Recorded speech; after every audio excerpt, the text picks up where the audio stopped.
Hi, hi. Hmm.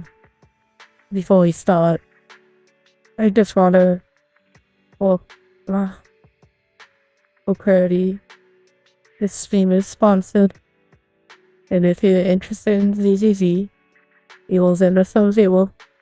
If you type in exclamation point ZZZ, and the dot will pop up with a link, or you can go underneath the channel. There's a picture which will take you directly to try out the game. No, it's a PC only sign up, and all the progress this you made will account on PC. So, there's that.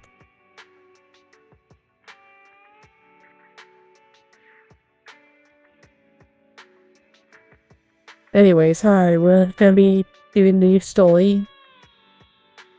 And we'll see how far we get in that regard. Hopefully we can knock it out in one stream.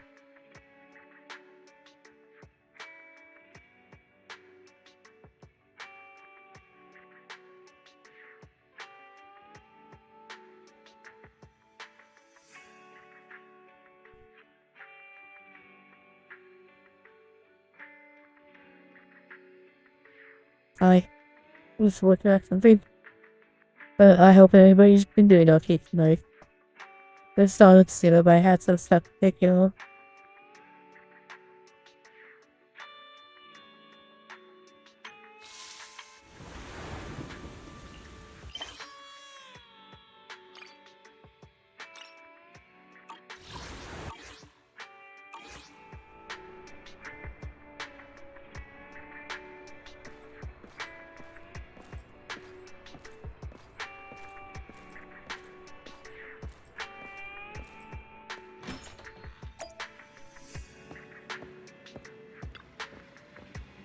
They sent a message.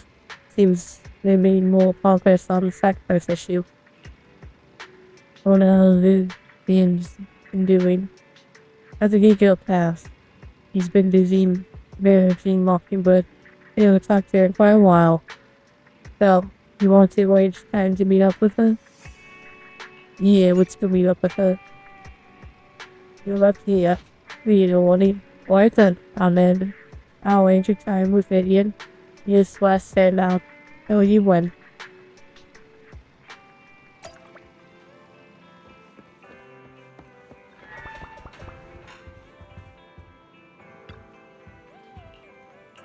That's last for now. You was referring to our survey page, so I started stuff up, but yeah, that for us instead. They hear something nearby. Uh-oh.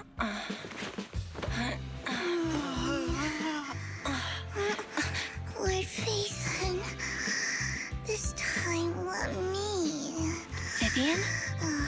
Vivian?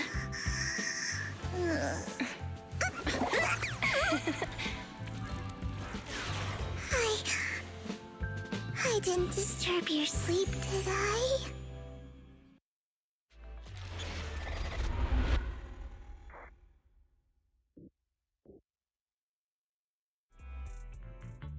When I got here, the other Lord Phaethon said you were resting on the couch and just let me in. I meant to keep you company while you slept, but then I dozed off myself. I was going to sit here looking super cute, hands cupping my face. You know, like the #1 sleepy face I want to wake up to pose. I can't believe I ended up falling asleep myself.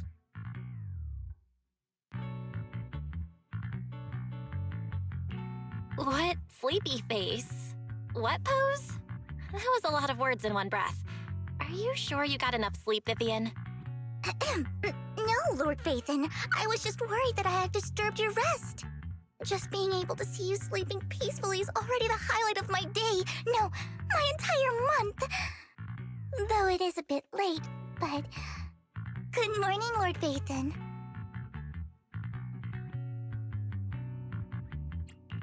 That was so formal. Feels like you're about to drop some big news after a greeting like that. Mockingbird's death has stirred up quite the storm.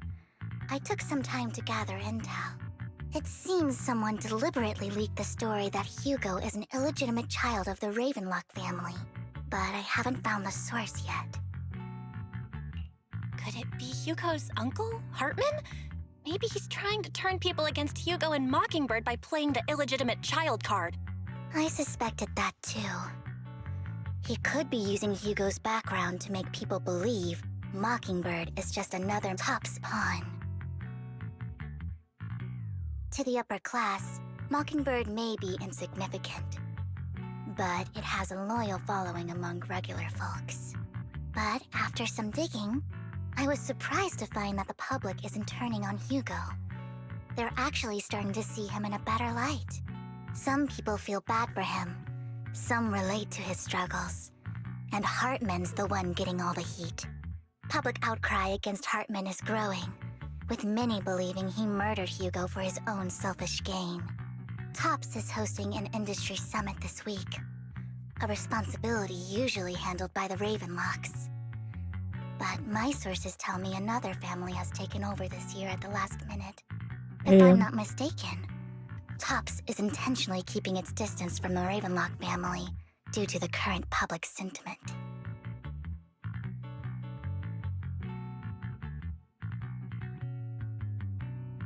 Sounds like Hartman's in a pretty bad spot right now.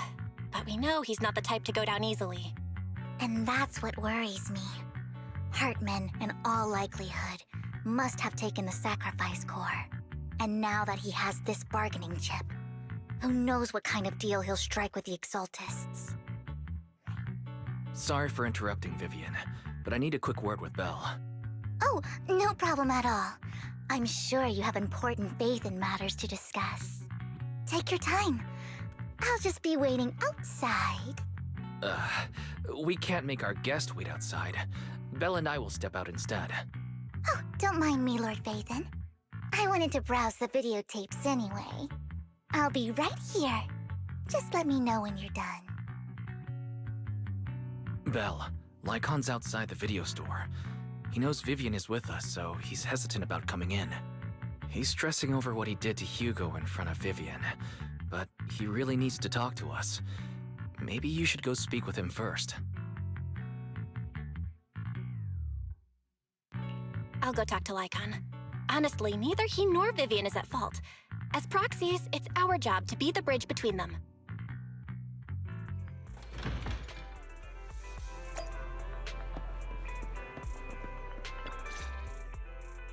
Good morning, Master Proxy. Good morning, Lycon. Wise mentioned you wanted to talk to us and Vivian about something? Yes, it's an urgent request from the mayor, one that directly affects New Eridu's safety. However, before we get into the details, as a former member of Mockingbird, I'm concerned about Miss Vivian. Hugo made many mistakes and betrayed the principles of Mockingbird, but I'm certain he didn't intend to put Miss Vivian or you in danger. I don't know Miss Vivian very well, and I was the one who took her companion's life. I might not be the right person to comfort her, but I hope she doesn't regret the choices she made or lose faith in the path she chose. Vivian's doing just fine. She's actually been gathering intel and has a clear understanding of where things are headed. She might be tougher than you think. If you're really concerned, why not just talk to her directly? If you'd like to apologize, it should be face to face, right? That's reassuring to hear. I trust your judgment. You've always had a sharp eye for people. Would you mind coming in with me? I'd like to apologize to Miss Vivian in person. No problem. This is gonna go But I'll poorly, be isn't staying it? neutral. Everyone has their own stance on this, and I get where both of you are coming from. As a proxy, I'm just here to make sure you have an open conversation. I'm not taking sides. I respect that. Thank you. You can see the video still with Icon, and he doesn't see much reaction of a reaction to Icon's arrival. Miss Vivian, I'm very sorry about Hugo. You don't have to explain anything. I'm also part of Mockingbird. Mockingbird stands on more than just gain, so it won't fall when fortunes shift. Hugo had his fixations and ambitions. I also have things I must see through. I'm determined to get to the bottom of the Exaltists and the sacrifices. Miss Vivian, as a former member of Mockingbird, you have my deepest respect. You have my word, whatever comes next. I would never harm you or Master Proxy. As for Hugo, please accept my condolences. Condolences? That's not necessary. Mockingbird has plenty of tricks up its sleeves. This isn't the kind of act that ends so easily. Wouldn't you agree? You're right. Huh? That's it? You two just figured it out? Oh, that was fast. Master Proxy, I believe we all share the same goal. Uncover the truth of the Exaltists and the sacrifices. The Mayor has tasked me with inviting you to take on this mission, in hopes we can work together moving forward. If the Mayor wants to work with us, I trust he will demonstrate his sincerity in kind. Mockingbird will not serve as a pawn for the powerful. That will never change. Of course. While the Mayor cannot handle this personally, he will make sure we have all the intel and support we need. Miss Vivian, I know you have your own intelligence network, but for some high-profile shady dealings, perhaps the Mayor can provide you a different perspective. Please, take your time to discuss. If you're open to collaborating, I'll set up a call with the Mayor so he can speak with you both directly. I need to discuss this with Wise and Vivian. With so many people involved in this, we need to be very careful. Of course, I completely understand. When you've made up your minds, you can find me at the Ballet Twins. Yeah, what do you think about Icon's suggestion to work with the Mayor? Sacrifices are stealth on it. True. At the moment, only intel on the sacrifices is what's being left behind.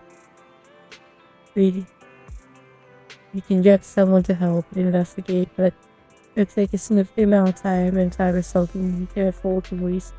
Working with the Mayors, you get up. Yeah, Mockingbird has always gone against the VOD. Maybe against your values to work with the Mayor. Mockingbird is interested. Isn't just about going against the VOD. Mockingbird hopes that all people can be given equal opportunities and treatment. I don't exactly trust the Mayor, but I believe he's someone we can work with. At the moment, at least. Now let's go see the icon. Yeah. I gotta say earlier, let's try to get the second one go.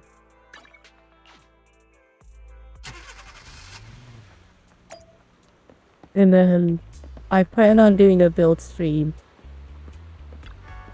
Later. I know I keep saying it, and I'll actually do it. It would seem you in this way to make your decision. Back to the Mayor. Of course, please rest assured, because the sacrifices may interest aligned with yours. Or rather, we both want to protect the people of New Energy. I'll connect the call to the Mayor now. My dear friends, I'm glad you're willing to keep working with me. I'm truly sorry about what happened to Mr. Hugo Vlad. I didn't anticipate things would turn out this way. As Mayor, I can't fully condone Mockingbird's actions, but personally, I had a lot of respect for Mr. Hugo Vlad. I looked further into Bringer's map. The sacrifices were created by an Exaltist named Landon, who was active in Janus Quarter. Mr. Landon passed away in an accident a few years ago. Before he died, he was researching sacrifices and was said to have created a batch of serum that could turn living people into sacrifices. The problem was, the serum wasn't stable, and after his death, the recipe was lost. No one knows what happened to the Exaltist in Janus Quarter back then. But it's clear that after the leader died, there haven't been major Exaltist activities in the area. Bringer's map marks the locations where the Exaltists' most successful attempts at creating sacrifices were. Only passed away. Since this person has already passed away, and the Exaltists haven't been active around here for a while, then could it be that this is just Hartman acting on his own? Unfortunately, that's not the case. My sources confirmed that Hartman had been secretly in contact with someone, and they only meet inside the Hollow. Is it possible it's someone from Tops? TOPS is a huge alliance of corporations. They wouldn't bother getting their hands dirty. Instead, they just sit back and reap the rewards. Everything Hartman is doing is to secure his place in TOPS and strengthen his power within the Ravenlock family. If my guess is correct, Hartman has gotten in touch with the remaining members of the Exaltists that used to follow Landon, helping them create new sacrifices. But what's in it for TOPS? There's no way the Exaltists would just hand over their secrets about sacrifices to Hartman, right? A sacrifice outbreak would throw the city into chaos. And that's when TOPS steps in, taking control of the situation on their terms. The public will see the mayor as incompetent, while TOPS comes off as the real protectors of the city. And when that happens, public trust will shift towards TOPS. And Mr. Mayor, you might find yourself in an unfavorable situation. Still sharp as ever, Miss Vivian. So, what exactly do we stand to gain from partnering with you? Please don't tell me you're doing this out of some noble concern for your citizens. I'm not some hero of justice, and I don't believe in lofty ideals or empty promises. We have a common enemy. While our ideologies may differ, we can work together on this. And as proof of good faith, I may not know exactly where Hartman is, but I can fan the flames over Mockingbird's death and escalate conflicts within the Ravenlock family. So it was you behind the rumors. No wonder I couldn't trace the source of the public outcry. I'm not the one who started the rumors. I just helped them spread faster after they leaked. And I pulled a few strings to make sure the story painted Mr. Hugo Vlad as a heroic figure who was unfairly persecuted. As I said before, I had a lot of respect for him, and I'd be happy to clear his name. Now let me lay out my terms for collaboration. After looking into it, I found that the dormant sacrifice you discovered wasn't the only one. There are more places where sacrifices might be lying dormant. Too many eyes are on me right now, so I can't send my own men to deal with it. I'd like to ask you to retrieve the sacrifices from those locations. I'll make sure to dispose of them once you do, so no one will be able to use them again. On top of that, I've asked a friend to help monitor your physical condition, and maybe even uncover more of your potential. Her research overlaps with your teacher's work. You don't need to worry about her capabilities. She's a Void Hunter rank special investigator. Really?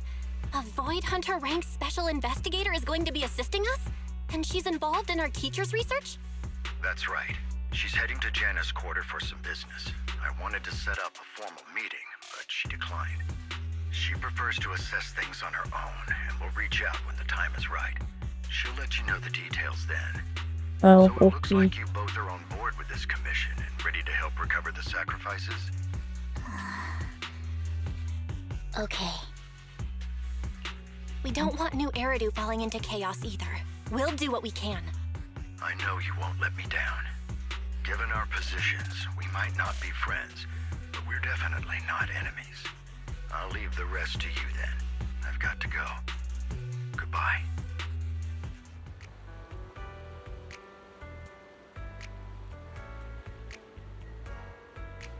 We're glad and feel if you have this science and continue working with us.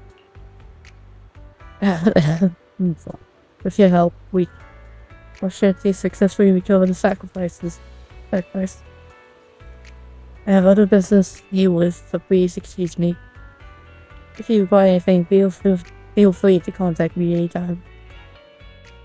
Please, not gonna join us? Okay. We'll face it. Gonna head out now. Let's head into the hall. Alright, let's go.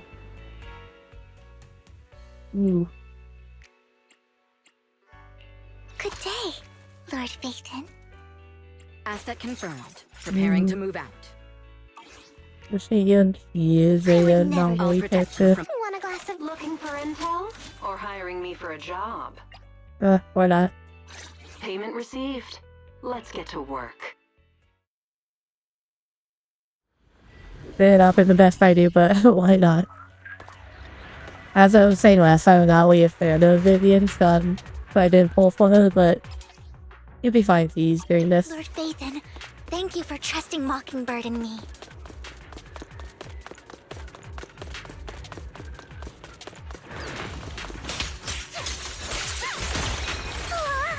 Lord Ethan just so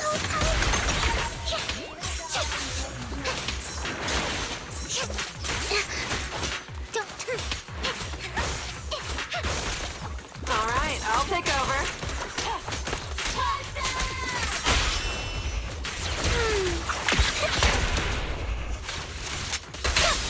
Don't underestimate me. Fool. Oh, that was easy. Has someone already taken the dormant sacrifice from here? Or did the Exaltus decide to relocate it? No.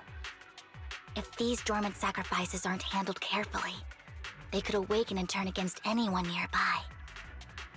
She wouldn't risk moving them unless it was absolutely necessary. Did she realize the mayor was looking into this? This is really talking to stuff. You get no voice. Voice the song domain. You don't know who to say first, so we'll say to listen.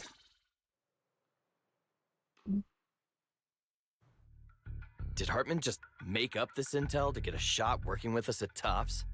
I've been walking around forever and haven't found a thing. The Ravenlocks have always been a shady bunch. No surprise they've gone downhill over the years. I heard they were pretty loaded back in the day. What kind of business did they run? No clue.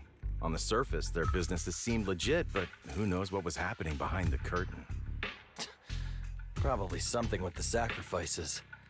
I mean, how else would he know about the dormant ones left around here for years?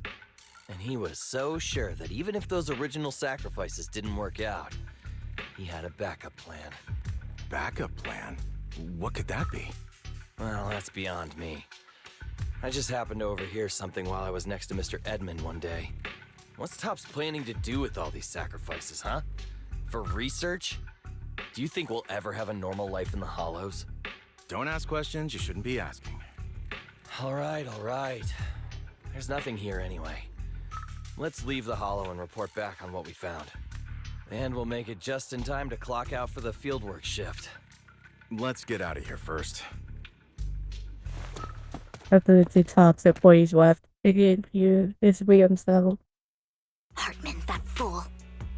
He'll do anything to get into Tops, even if it means playing with fire. She's an Exaltist. Human lives have never mattered to her.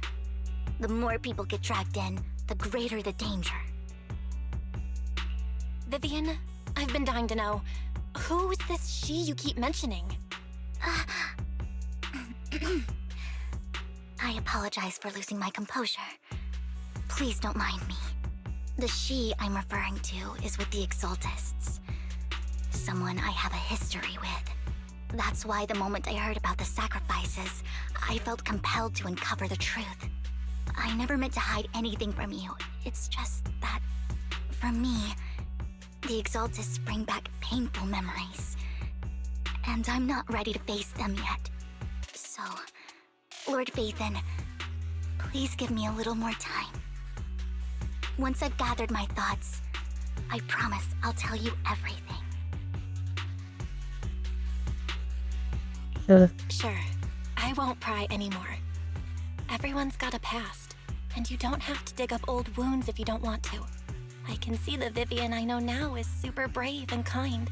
I believe you've really put in the work. Lord Vathan, if we weren't in such a hurry, I'd spend 3 whole hours singing your praises. I'll make note of this and make sure to get it done before bedtime. First things first, let's track down those dormant sacrifices. The Exaltists have probably realized someone's after them by now. I wish we knew what Hartman's backup plan is. I just can't shake the feeling that something bad is about to happen.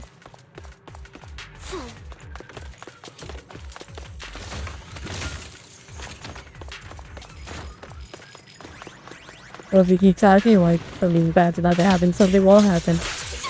And it's rules.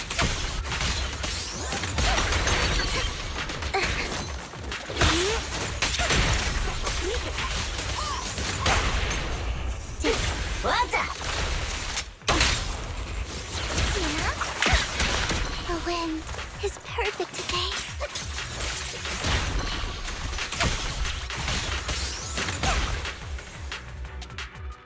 Someone sacrifices gone to. Who could it be? And how do they know the locations of the dormant sacrifices? Let's check the next location. Hope this has become a nightmare for Neil to do. Hugo may have done terrible things, but he had his reasons. Mockingbird might be seen as the bad guys by a lot of people, but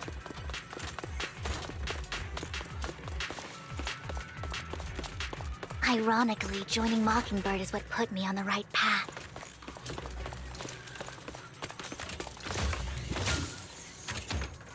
For the first time, I'm needed for more than just my curse.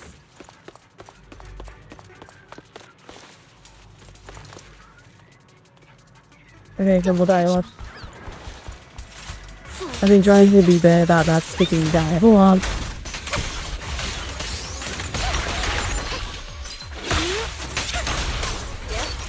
Oh, and that's the beginning. Oh. Worms belong in the dirt.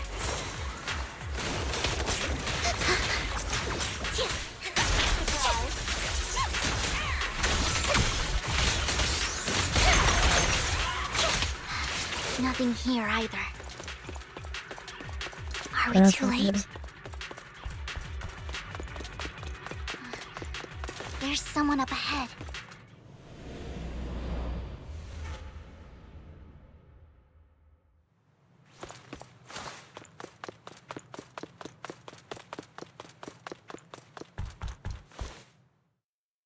I knew it was you, Vivian.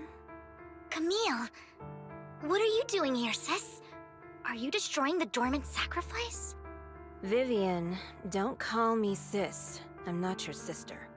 Are you trying to stop the Exaltists? I never left the Exaltists. You know what Landon did back then. Lord Landon did it for the Creator.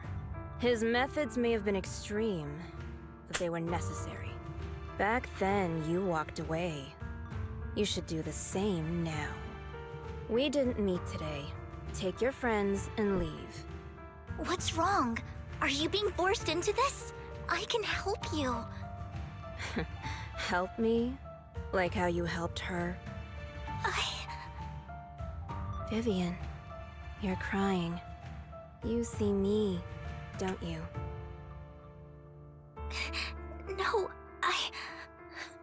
You haven't changed a bit, Vivian. No need to hide your tears. I know exactly what's ahead for me. You've made your choice, and I've made mine. One last piece of advice. Stay out of this. She loathes you. I won't tell her we met today. Don't show yourself around us again. Camille! You one last glimpse and throws the stock bomb up to the ground. First the tracks of the fails, even though. I mean, you have any questions, deal with me, and let's fight choose the right choice right now. Okay. Nathan, watch out! I'll tell you what that was about later. Huh? Let's take care of the ethereals first. Me and Lord Phaethon. Together, Lord Phaethon.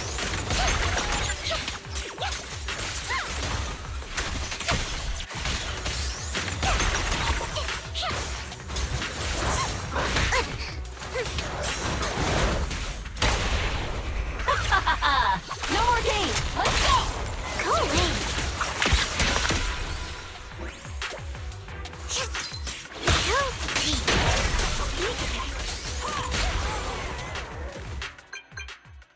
At the fight off the fails, you search for a long time, but didn't find any dormant sacrifices. After you live away with it, and you decide to leave the hall, wonder how to pay out your next area, just send the phone rings. You two took longer than I expected. Did something happen? We searched the coordinates the mayor provided. Most of them were already empty. No dormant sacrifices.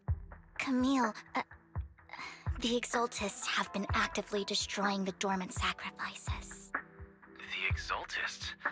There's no reason for them to go after the sacrifices, right? Vivian is telling the truth. I saw it too. And one of them is someone I once knew. I thought she would leave the Exaltists after Landon's death, but she stayed. Do you have a history with the Exaltists, Vivian? When I was a child, I stayed with the Exaltists for a while. Back then, Landon was one of the most respected figures among the Exaltists in this region. A lot happened, and after Landon died, I left. I can't turn a blind eye to the sacrifices. I know all too well how many lives have been lost bringing them into existence. Ever since I learned a sacrifice had appeared in Janus Quarter, I haven't been able to stop worrying. I won't let history repeat itself. That's why I asked Hugo to investigate, starting with the Sacrifice Corps. Vivian. Please stop. I'm not looking for comfort. I'm just recounting the story for you to understand the situation. We've got bigger things to focus on. But when I do need comforting, I'll come straight to you. I hope you'll make time for me, Lord Vathan. Just so you know, I'm not the easiest to console. No worries. I'll totally have your back until you're feeling better. Okay. Back to the matter at hand. That conversation between those two TOPS employees back in the Hollow is still bothering me. They said Hartman had a backup plan, and that got me thinking about some news that was quietly swept under the rug. Lately, there have been mining accidents in Ravenlock-controlled areas. Many workers have died. The families were paid off with huge settlements, way more than usual. No protests, no controversy, and the issue was buried. But considering the Ravenlock's financial position, why would they be so generous with payouts? That sounds sketchy. Are you saying they made up the accidents and the workers' deaths? Precisely. I don't think those workers died in mining accidents. I'm planning to reach out to some old friends, see if they've heard anything about this. Do you have time, Lord Vathan? My contacts are just near 6th Street. Care to join me? I'm in. Let's go together.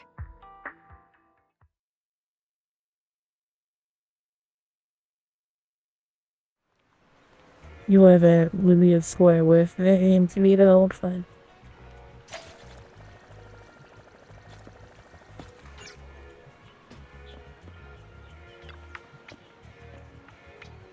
Well, facing.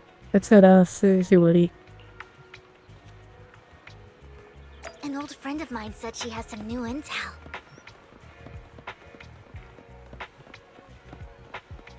She's like a mentor to me. Of course, I it's learned a lot her. about data scraping on the internet thanks to her. You never escape her. Rain! Long time no see. Yeah, it's been a while. Rain? You two knew each other? Yeah, Phaethon. Long time no see. Rain! You actually know that Lord Vathan is Lord Vathan? No, I mean, you actually know Belle is Lord Vathan. I didn't know right away. One time, I needed a favor from Nicole. I only found out after meeting them. I mean, who would expect a legendary proxy to be running a video store for a living? Oh, by the way, your idol... Rain, let's not bring up old stuff. Lord Vathan wouldn't be interested in that. Why are you all tense? Right! Lord Phaethon lives on 6th Street too, and might know your idol. Remember when you traced that post on Internet to 6th Street and actually went to check it out? And you came back all bummed, spouting nonsense. Like there was only a black cat at the location, and maybe your idol is actually a talking cat. Or something like that. I know that black cat. I'm always sneaking at snacks. Lord Vathan, please, let's drop this topic. Come No. on, Vivian. It's been years and you still won't say who your idol is. If you'd just let me, I'd have tracked them down ages ago. I get it. You want to find the person who's important to you on your own. But you've tried so hard already. It's okay to lean on me a little, you know. I'm sure your idol won't hold it against you. I shouldn't have come to see you. Huh? What's wrong? Hey, Rain. Vivian said you might have some new intel. So let's get to the important stuff first. All right, let's get down to business. Here's something I'm pretty sure about.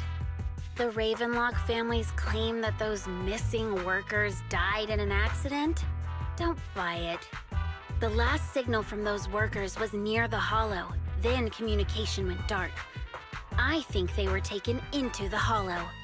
And yesterday, I picked up that the Ravenlock family secretly hired some people to search the Hollow's perimeter. I caught a weird distress signal from someone and managed to track down the source. When I tried to reach out, the signal cut out completely. The last trace of the signal was near Lumina Square. Finding someone in real life isn't really my thing, so that's where you come in. Okay, we'll check things out. You just said this is something you're sure of. Do you have anything you're unsure about? I dug up some info online, and one thing stood out. A few days ago, there were some creepy sounds coming from an abandoned warehouse by the port. The place was locked up, so no one could see what was happening inside. Not sure if it's related to your search. If you don't find anything useful around here, it might be worth checking out. Well, that's all I have for you. Thank you, Rain. Don't get all emotional on me now. I'm just helping out a friend. This one's on the house. Consider it payback for the favor you did me last time. But if you still want to find your idol, hit me up. I've been curious for what... Alright, don't worry about it. I'll manage it myself. Stop being so nosy, Rain. Nosy? Nah, just professionally curious. What kind of person is worth all this searching, huh? But honestly, whoever they are in real life, they've become a part of you. You've come a long way in this search, Vivian. I much prefer the person you are now. So if you find this person, don't chicken out. Go meet them. People will appreciate you for who you are. Rain. I might not care about the real world or what it'll be like, but I hope everyone I know can live a good life. I'm counting on you to save the world, guys. All right, I have other business to take care of, so I'll leave the rest to you. Rain waves goodbye and leaves. You mentioned she knows someone who's very skilled at finding people in real life. But you follow her and continue on your way. Lord Phaethon, please pay no mind to what Rain said. I would assume she was trying to find us at the time and only found That big Inky. guy's up ahead. Let's hurry.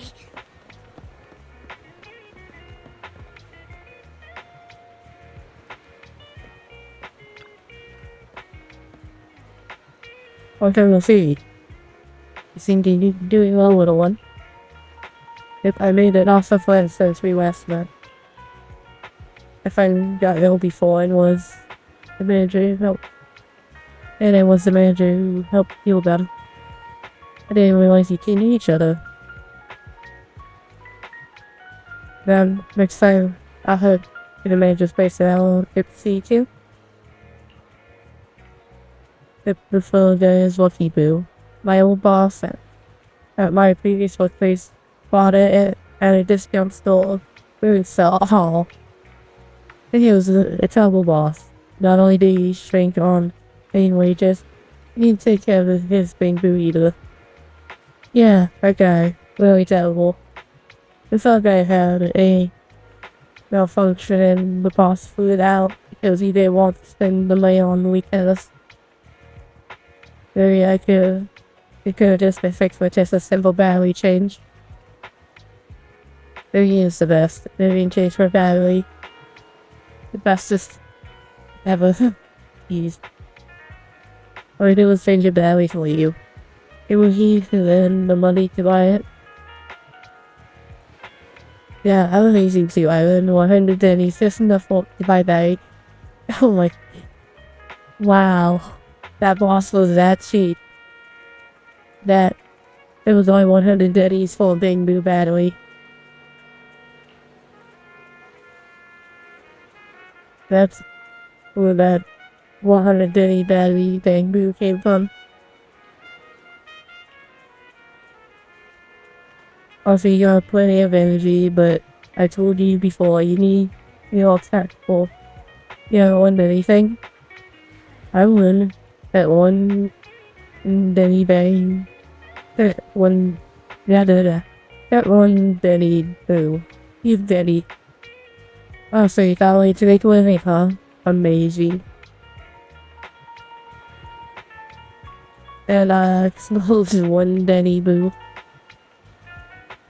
If you need me for something, I'm super happy to help. I know you will explore all kinds of places, so tell me. And you come across any ones strange these past 2 days?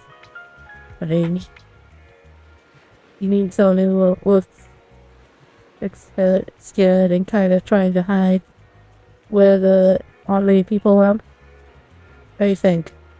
I got it. I saw something like that in the desert today.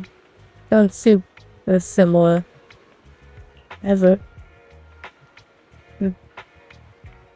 I don't think one anybody can make it that far. Doesn't quite refer to the sandfire up ahead. Or faith. Let's see what's take a look. Did I help? You were super helpful. Yeah, he's so happy I want to keep helping. You should go and do whatever important stuff you need to do. Let's play together soon. One Denny Boo is just too cute, right? I didn't know you helped it too. I knew Lord Phaethon was the best in the whole world. Okay, Vivian, calm down. It seems that the person Wayne and one day who we're talking about. Well, Phaethon, please stand back. I cannot be certain if he end up being something extreme. This is his good mental state. I'm afraid he may hurt you. I'll try talking to him and see what's going on. Then he walked forward and tapped the carrying man on the shoulder. Don't take me back, please. I was wrong. I know I messed up. I don't want your money anymore. Please, no. Calm down. Who are you? I won't say anything. Just let me go. I don't know anything. I swear, I know nothing. We're not PubSec, the HIA, or the Ravenlock family. We won't force you into anything. There's no need to be afraid. What do you want from me then? We simply want to know where the Ravenlock family took you and what they made you do. I can't say. I can't tell you. I have a family. They'll hurt them. You never saw me. Please, just stop asking. Don't you wish to see your family? I don't deserve to see them. It's my fault. I was greedy. I did this to myself. But your family must miss you dearly. I'm sure they won't blame you. No, it's my fault. It's all on me. I don't want to drag them into this. If the whole ship is sinking, no one on board can escape. I'm just a nobody. And right now, there's nothing I can do to change anything. If you care about your family and friends, now is your chance to stop the disaster before it's too late. Even a butterfly flapping its wings can send a tsunami surging across the ocean. No one knows how this will turn out. But if you do nothing now, the only thing waiting for you at the end will be regret. We're not here to turn you in, and we won't force you to confront them. You'll be safe with us. I'll help you return to your family. but you must tell us precisely what happened. Hartman offered a huge amount of money, looking for workers to go into the hollow to guard something. The money was way too good. We all kind of figured something wasn't right. I thought it was just smuggling or guarding some kind of illegal ether resources, so I signed up. After we sent in our applications, Hartman's men took us into the hollow. The first place we went, there was a strange box. When we got there, they handed us some pills, saying they'd improve our aptitude for ether, for us to last longer in the hollow. But after I took them, everything went fuzzy. Something was definitely off about those pills. When I woke up, I saw my coworkers dead in front of me. And there was blood all over my hands. They said something about me being a good experiment, moved me somewhere else, and locked me up. They wanted to inject me with something. I got scared and didn't know what was gonna happen. But then a blonde guy found me, gave me a carrot, and let me go. So I escaped. I didn't want to kill anyone. I don't know. It wasn't your fault that your coworkers died. You were just a tool in their hands. Do you remember the place they first took you? Do you know what was in that box? I only remember the first place was like a rooftop. I think it was on top of a tall building. What exactly was in that box? I can't remember. I'm not lying. Those pills they gave us, they make you hallucinate. I took just one and my mind felt like it wasn't my own. My memories turned into a blur. I'm telling the truth.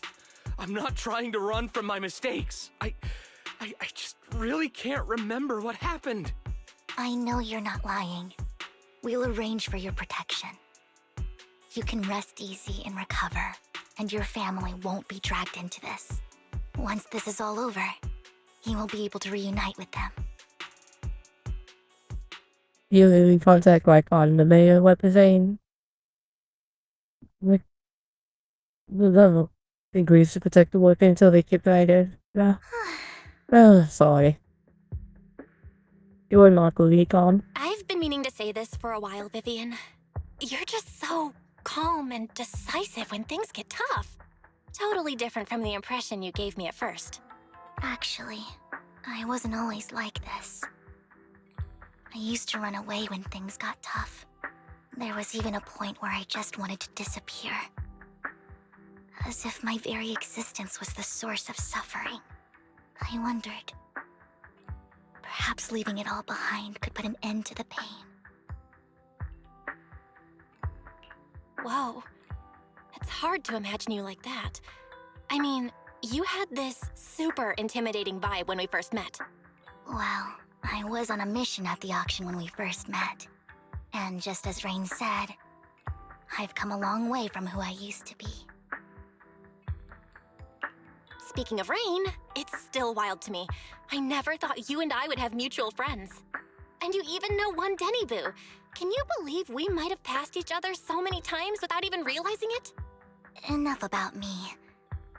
Tell me more about you, Lord Phaethon. Where have you been?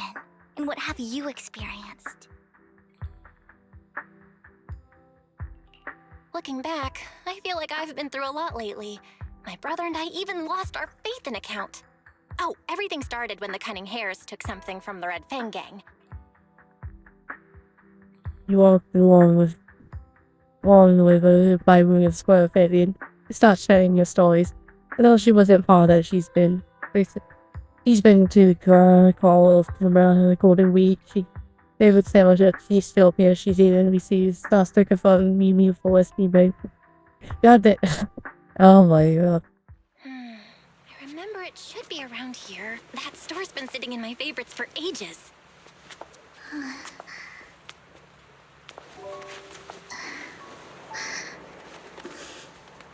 Lord Phaethon! What's up? I've seen that black cat on 6th Street. That harmonica in the outer ring you mentioned. I've heard it before, too.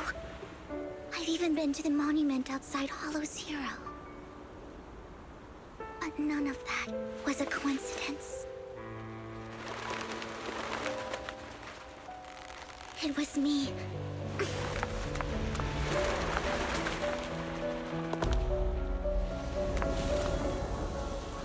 Following you, and now I've finally made it to your side. Ever since I was little, I had been seen as the bringer of bad fortune. I had traveled to many places and witnessed far too much misfortune. Every tear I shed brought disaster. I've heard too many curses to count. I loathed my tears as much as I despised my own existence. Wherever I stayed, tragedy followed. I had roamed too many places, and each time, it ended the same way. I didn't know where I could go anymore. One night, I stumbled upon a post discussing me. Whether they knew me or not, everyone seemed convinced that I was the source of the curse. Some mocked me with cruel intent. Some wished I would vanish, and others speculated maliciously. It really seemed that my very existence was a disaster. In that moment, as darkness enveloped the city, I saw lights flickering to life all around New Eridu. So many lights, and not knowing where to go, I thought, if only I could disappear into those lights. I made up my mind, and right then, my phone rang. I decided to take one last look. I wanted to know who left me my final message from this world. It was you, Lord Vathan. Wait, really? Me? Yes. And I checked with the other Lord Vathan. You were the one using the account at that time. But I know you probably don't remember it.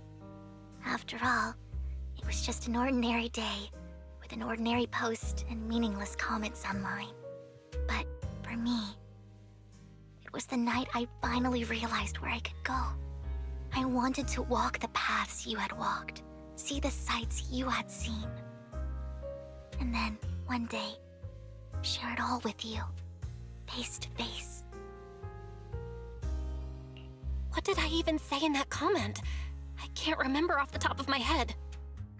Well, you'll have to figure it out for yourself. I'm not telling you. Huh? No! So, Lord Vathan, thank you. Not only for that comment you made that day, which was a silver lining for me, but also for giving me the courage to become who I am today. The Vivian standing right in front of you now. Lord Vathan, I truly like who I've become. Wind skims across the surface of the water, with the earrings and brushing against the cheek. Wind reflects her eyes against the inspector. As ego. Oh. I should just give up on reading those. I have the auto on. Keep forgetting to turn it off. I'm sorry. Lycon just sent a message. There's an update. Oh. Let's head back to the video store and go over the details together.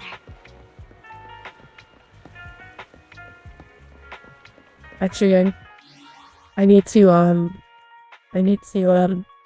BRB for like a few minutes, so I'll be right back. Oh, looks like it turned out well. I came back in the end to stop playing. Apologies for that. Need to check something. But everything should be all good now.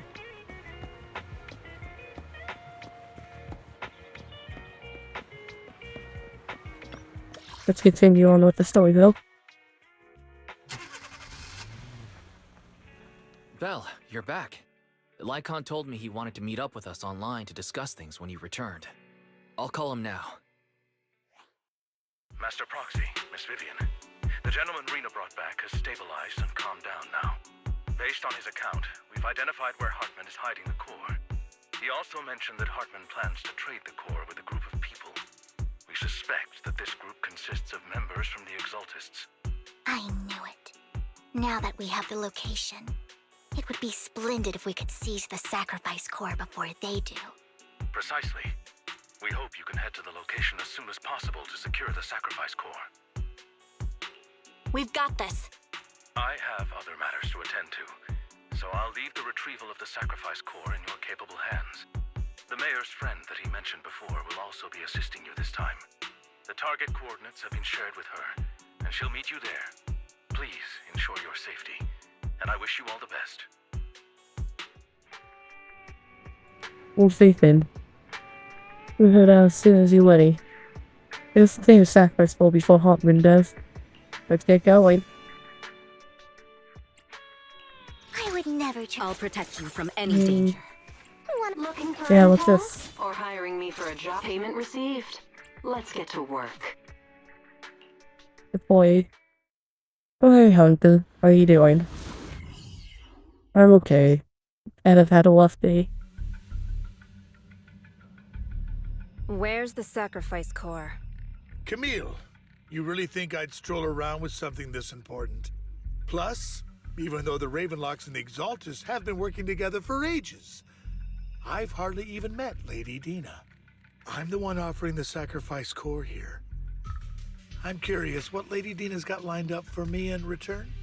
I'm just here to verify that the core you mentioned is real. Once that's sorted, Lady Dina will give you a proper response. Our partnership isn't just talk. We need to be sure you have what we need before moving forward. Sure thing. I'll take you to where I keep the core.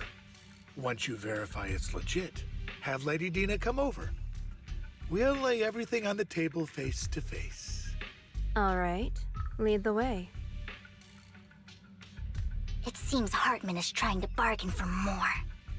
What a greedy and insatiable man. It's just that... why would they only send Camille for something as important as the sacrifice core? And I can't shake the feeling that Camille doesn't want Hartman and Dina to meet. Why is that? Who's this Dina he just mentioned? Is she the leader of the Exaltists?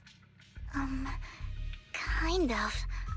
Lord Phaethon, I really think we should hurry. We must get to where Hartman keeps the core before anyone else does. I've got a shortcut planned, but there are gonna be ethereals along the way. I'll let you handle them, Vivian. Don't worry, Lord Phaethon. You're in capable hands. I'll ensure your safety. But yeah, we're doing the new story on Zenless now. Ethereal! Stay away from Lord Phaethon!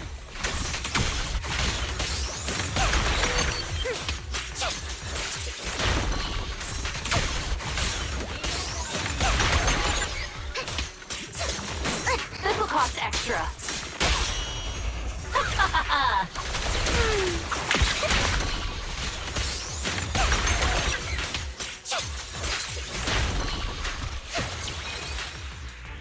I'm still not really a fan of her playstyle, but he's fine to use.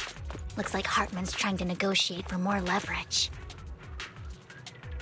I prefer my Let's get out preference of for here going before for we're Dream spotted. now.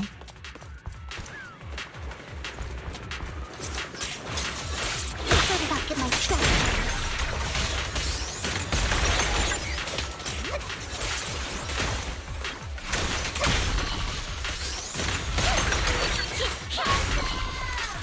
Let's keep moving, Lord Phaethon.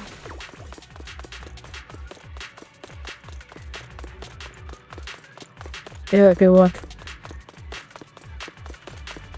I'm getting all the polychrome you need. Don't touch me. Leave the enemies to me, Lord Phaethon. Fool.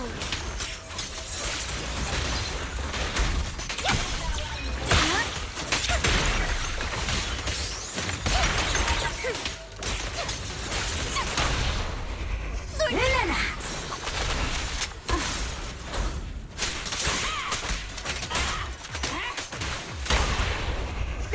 Well done.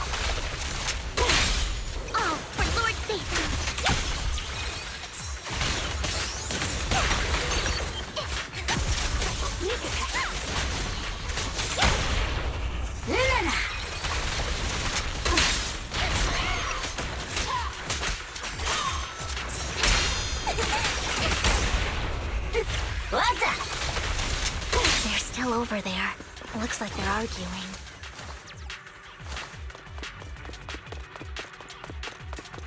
This is our chance. Let's hurry. No matter who has the sacrifice core, Hartman or the Exaltists, it would be really dangerous.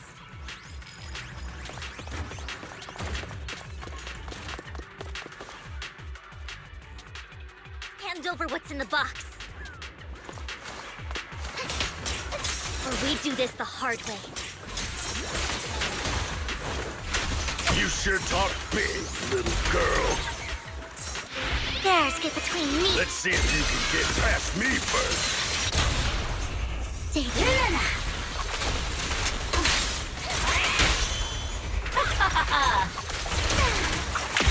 Let's hurry and secure the sacrifice core.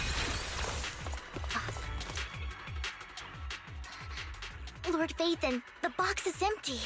So Hartman never kept the core here to begin with? How did you even find your way here? Where's the core in the box? What did you do with it? You call this keeping the sacrifice core safe? Zenless stands to the front page of it. The voice comes from behind.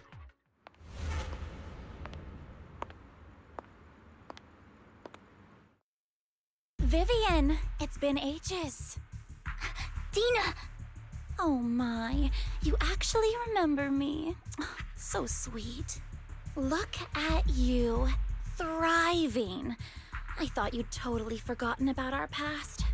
So, tell me, do you ever dream about the people you've killed? Are they crying in your head all night? Back then, I had no idea. You had no idea? While you were soaking up all that love from Daddy and everyone else, you had no idea what was going on? I wasn't... Lady Dina, Miss Vivian didn't actually...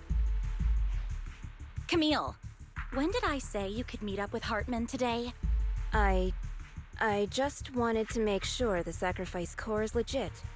I was worried Hartman might try to pull a fast one on us. Really? So loyal. I thought you'd be more like the old days. Just a few words from Vivian and you'd be plotting my demise. Just like what you did with Father. I won't, Lady Dina. Don't even think about betraying me, Camille. You owe me for what went down back then. However, I do understand your worries. This core, it's fake. No way! I got this straight from Hugo. It can't be fake. How can you just claim it's fake without any proof? Ugh, seriously? You purchase how many coins that the coins you opening.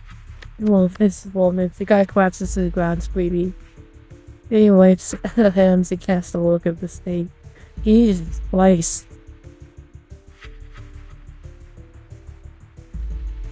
The sacrifice core can max out the ether particles within human bodies in no time at all. But look at your little subordinate. How uncouth. He's making noises like some animal. Can you shut him up? So annoying. The masterpiece Father made for the Creator isn't this worthless piece of junk you're holding. So, the real core. Vivian, where do you think the sacrifice core is really at? I don't know. If I knew where the real core was, I'd destroy it without a second thought. Dina, you understand what the sacrifices are. And you know those who were blessed should not have to endure such horrors. Oh, they shouldn't have suffered those horrors. Weren't you the one who decided if they'd be blessed or not? If it weren't for your tears, how would they have encountered such misfortune? How self-righteous, Vivian. Their fates were in your hands. It was you who brought disaster on them. Landon just needed an excuse. He needed someone to blame. Whether I shed tears or not, he'd treat living beings as mere subjects for his sacrifice experiments. Dina, you know all of this. Landon even went so far as to sacrifice you. Shut up, shut up, shut up! for his great cause. Vivian, why do you always mess everything up for me? Everything! You did it before, and now again! You just had to ruin my plan. I was so close to fulfilling Father's last wish. If you don't give me the sacrifice core, be prepared to become food for the ethereals. I told you I don't have the sacrifice core. Otherwise, I would have destroyed it already. Lord Phaethon, find the right moment to retreat. She can be quite unpredictable when her temper flares. Oh, really? You don't have it? Then I suppose there isn't a reason to keep you alive. I say I finished her words. Several explosions erupt, or by tremors in the ground. Signaling the rapid approach of numerous affairs and panic caught my wishes through the call he summoned, taking the meal dying with him. Oh. Well, I got the top 4. More ethereals are coming.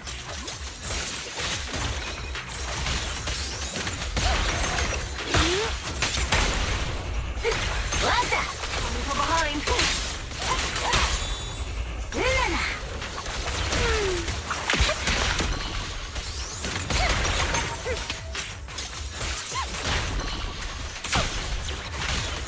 Too many.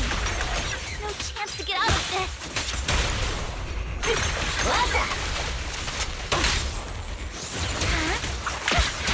The wind is perfect today.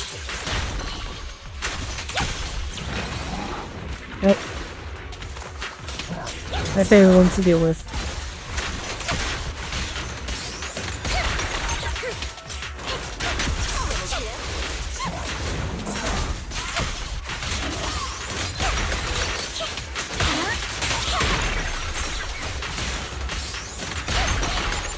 Notice me, Lord. Careful!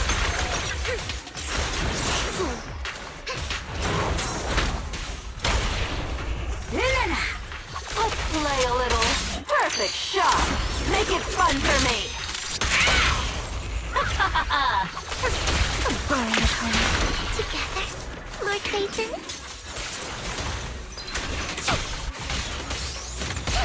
Stay away from Lord Phaethon! There are so many.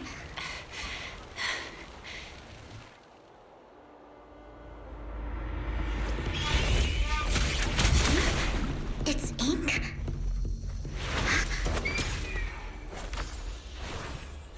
Shun Palace, good fortune, closed gate, safety. What? An evil miasma gathers here. Another place of conflict. If you wish to avoid disaster, then head southeast.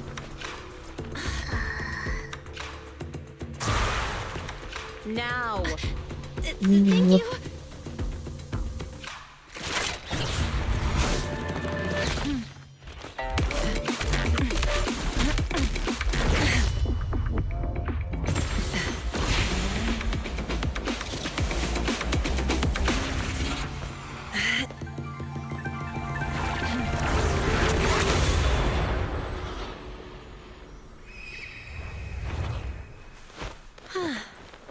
Finally, peace and quiet.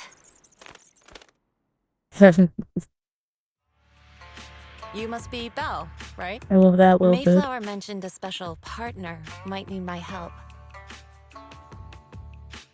Can I ask, who are you? I'm the 13th generation master of Yunque Summit. You can call me Yishuan. Mayflower passed along your info, and I was curious what kind of person you are, so I came to see. At first, I thought it might be a hassle, but your energy feels really calming. Quite nice, actually. Oh, so you're the investigator the mayor talked about. Yes. He also asked me to be your temporary teacher and offer you a bit of guidance. And if I remember correctly, we meet her bird and Hall Zero if you wanted to be Tiger Girl, which I think it's like the disciple. Guidance? What exactly does that mean? Unfortunately, this isn't the right time or place to talk. I have some investigation work to catch up on, and it seems you've got quite a lot on your hands, so let's part ways for now. I'll find a good time to visit you soon.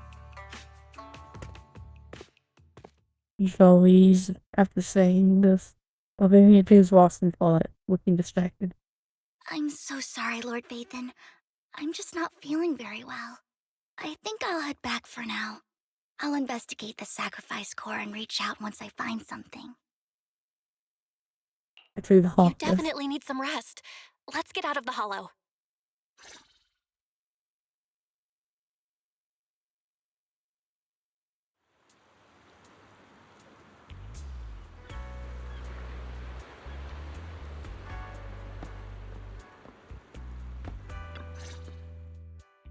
Lord Vathan, are you going to rest now? I'm not in a hurry to get back. You've been kind of off since we got out, and it's got me worried. If something's bugging you, just spill it if you want to. I'm a pretty good listener, you know. I didn't mean to keep my past from you, Lord Vathan. When I was little, people thought I brought misfortune, so no matter where I went, no one wanted me around for long.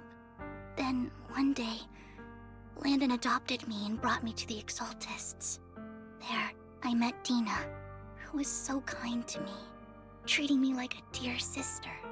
She told me her father, Landon, was a great man who'd one day make everyone stop fearing the Hollows, so all life could live freely inside and outside of them. Dina helped Landon pick people for the blessing, and everyone in the Exaltists respected her greatly. Those who received the blessing would have a better ether aptitude, allowing them to enter the Hollow freely without fear of sudden disaster. Back then, Dina would chat with me every day, always about the Exaltists and her father. But things between us shifted when Landon asked me to step in for Dina. Landon told me I didn't only bring misfortune, and that if I listened to him, I could actually help people. After that, he'd take me to meet people, and if I shed tears, he'd give them a blessing medicine. Those who got the blessing could dodge calamities. At first, I was ecstatic, thinking I could help others. I shared my joy with Dina, but that was when she started to pull away from me.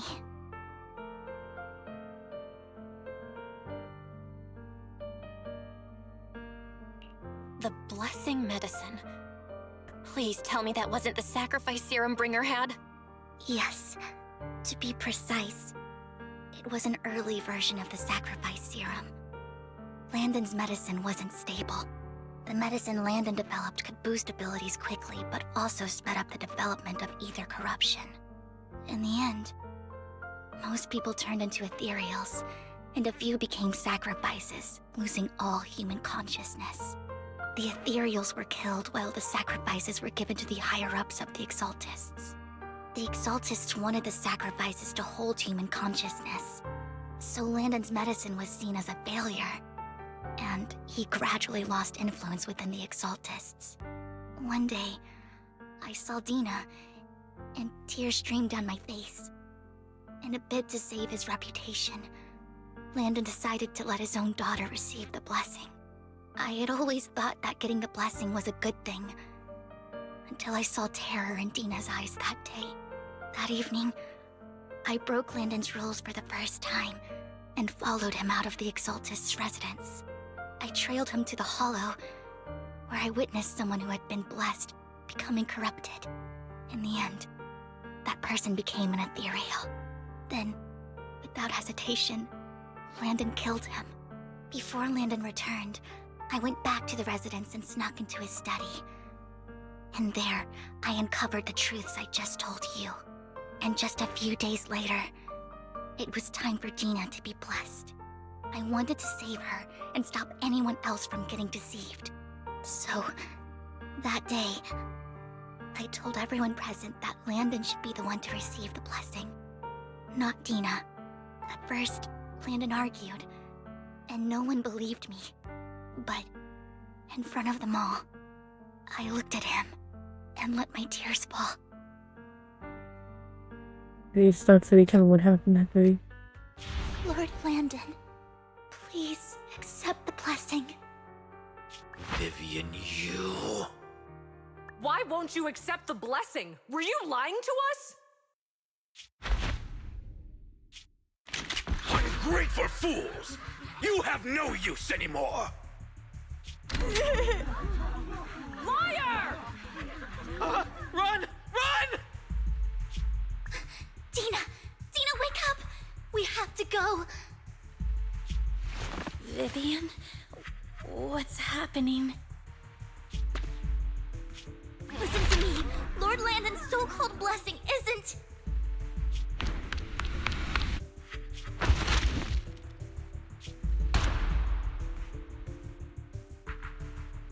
Father!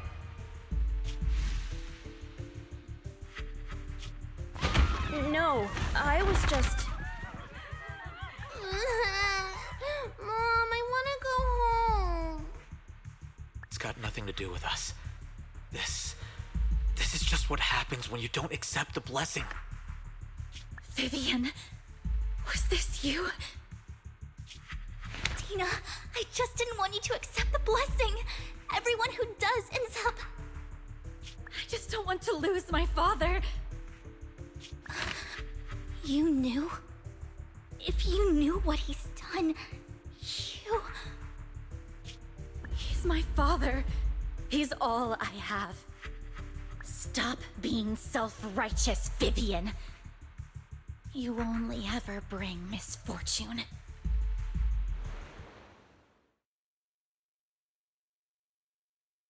I thought once Landon was gone, Dina would leave the Exaltists. I never expected her to continue his research, or that Camille would stay.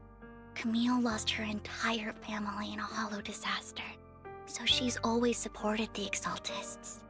She's not a bad person. She's just someone searching for hope. She joined the Exaltists very early on, and even watched Dina grow up. That day, she was just so desperate to save Dina that she... All these years, she's been following Dina, taking care of everything out of guilt, I think. But I didn't just fail to save Dina. I trapped her. I see misfortune approaching, but I can never change its course or avoid the bad ending. Maybe I really am a bringer of misfortune.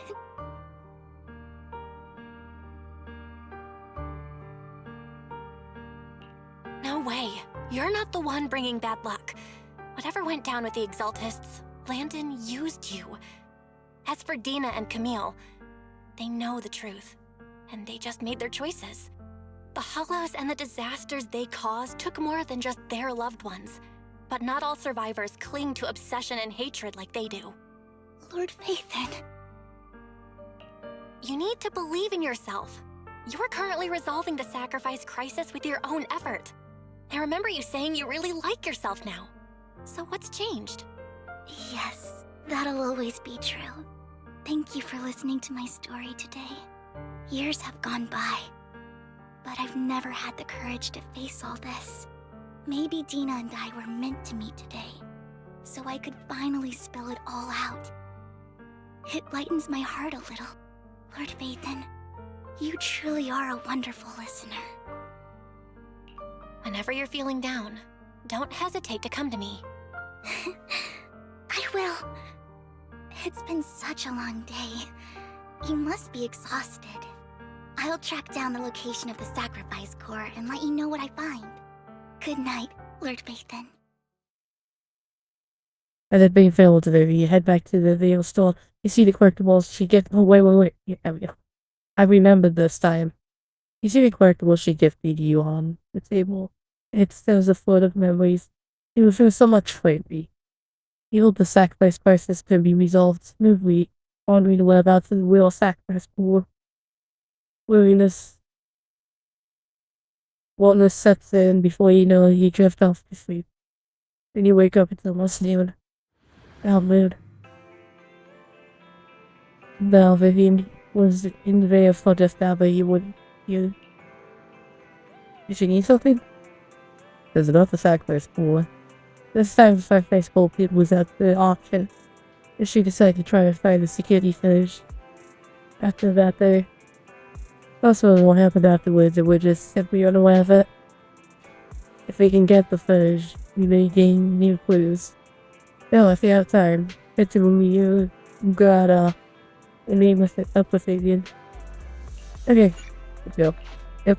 Well, I can he's trying to give me breaks, but no. We're doing this until we get to the end, hopefully. And we exchange information with their acquaintance in the auction house lounge. Shawl, I didn't expect you to be working here. Perfect. I was just covering someone's shift. The screening here is super strict, and I was afraid the supervisor would realize I was new and subbing for someone, so I hid in the control room during the supervisor's inspection. So I happened to bump into this guy, a blonde man wearing a hat, and I think he was checking some footage. Then he logged that footage into the tape he brought. Later, I found that part of the footage had been wiped. Blonde, wearing a hat. Could it be Hugo? Do you know him? I think it's him. If it were Hugo... I think I know where he would hide the tape. Thank you, Shaw. You were a big help. Great! You also helped me a lot when I started working. I used to make mistakes all the time. If it weren't for you cleaning up my messes, I would have been fired ages ago. So I'm happy I could help you too. All right, go ahead and do what you need to do. We'll catch up another time. I was saying goodbye to Shaw as he leaves the lounge. Well, thank you. I used to work part-time with this, happens to be covering the shift at the auction. Although that Hugo once took some footage away with him. I think he was bringing something. So here's the scary footage. Well, once I know where Hugo came. But once I know where Hugo came here, I should be able to guess where you put the videotape. You're nothing but after all, we shouldn't be surprised. You have some ways of communicating information, shouldn't it? Once on a mission, we can use communicators. We can train a few birds and put trackers on, so we can communicate. After that mission ended, we just let them home free.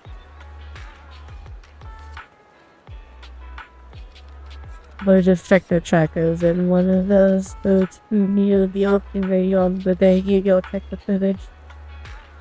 It still finds around here from time to time. The tracker only gives a broad area, but I believe this might be something Hugo with. If lost to find. And I'm not mistaken, the videotape is saying wherever the bird is. I can't be sure which bird Hugo used this time. For all birds, he usually trained had at least some black feathers. We'll face it, let's further search the area. If you see a bird, you can send me a picture of it. I should be able to recognize it. So I'll take a picture of the birds. I like them birds.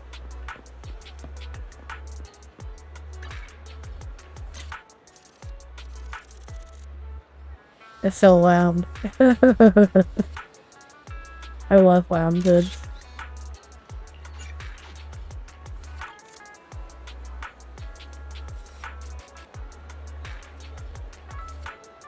It sounds sweet ball of fluff. It's hard to imagine this. This is the bird you gotta choose for the mission. But those have some black feathers, so maybe this is it? Either way, we might take this photo sensitive view. I have to say a picture of the panic hooded chalk. It was not chalk of the do it in the end they get that let's keep looking elsewhere. Oh.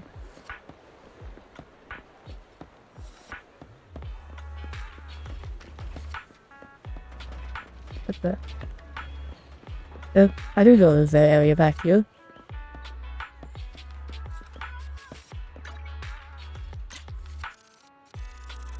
No, I don't think this is a thief. I know it's a cute bird. Back code, back clothes, every dot gallery. It's a bit cliche, but it's really is a good place to hide something. Let's take a photo of the world center stadium. After we see the photo, she can He comes over quickly. Oh, that's the one.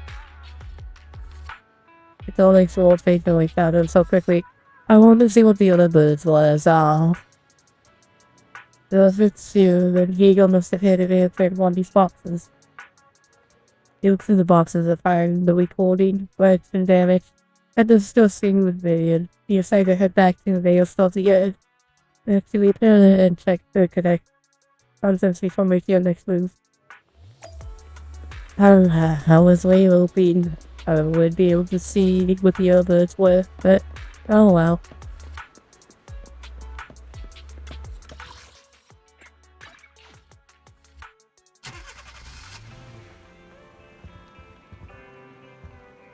Okay, wise.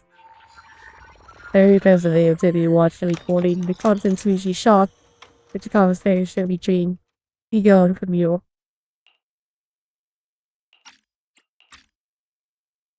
If I'm not mistaken, you and Vivian share the same goal. Silence is no good for negotiation. I just don't want Dina to reach a point of no return. Hasn't she already reached that point with what she's doing? The formula for the Landon serum was lost, but a batch survived, and Dina was able to develop a substance that can be used for mind control. She's trying to combine the two to make sacrifices that would obey human commands. If the dormant sacrifice and the remaining Landon serum are destroyed, we can put an end to this. Dina's concoction can't create sacrifices on its own. And the sacrifice core? That belongs to the creator, not her. Although I find Landon's methods despicable, I can't deny that the Exaltists and the creator are leading us in the right direction. I just don't want Dina to spend her life trapped by her father's mistakes. I mean, no offense, but I find your protectiveness rather weird. I will confirm the location of the dormant sacrifice and find the chance to relay the information to you. I do not want any of my people to be going into danger. As for the sacrifice core, I can only guarantee that it will not fall into her hands. As for how things will ultimately play out, the creator will guide me. The book becomes to an end. Camille was actually destroying the dormant sacrifice? Now Camille's actions make sense. But why did Hugo never tell us? Hugo... Belle, Lycon said there's something urgent he needs to discuss with us right now. Alright, let's patch him in. Master Proxy, I apologize for disturbing you. We have just learned that the Ravenlock family will host a banquet tonight. This banquet is rather special, as they're allowing members of their family to invite business partners to attend. With Hartman at the center of controversy, there are many members of the family who are eager to use this opportunity to replace him. The mayor has been spreading rumors of a young tycoon who inherited a sizable fortune and is looking to partner with a person from an old and influential family. This information has lured a young man named Burton from the Ravenlock family. So, you want me to pose as this tycoon and use Burton to infiltrate the banquet?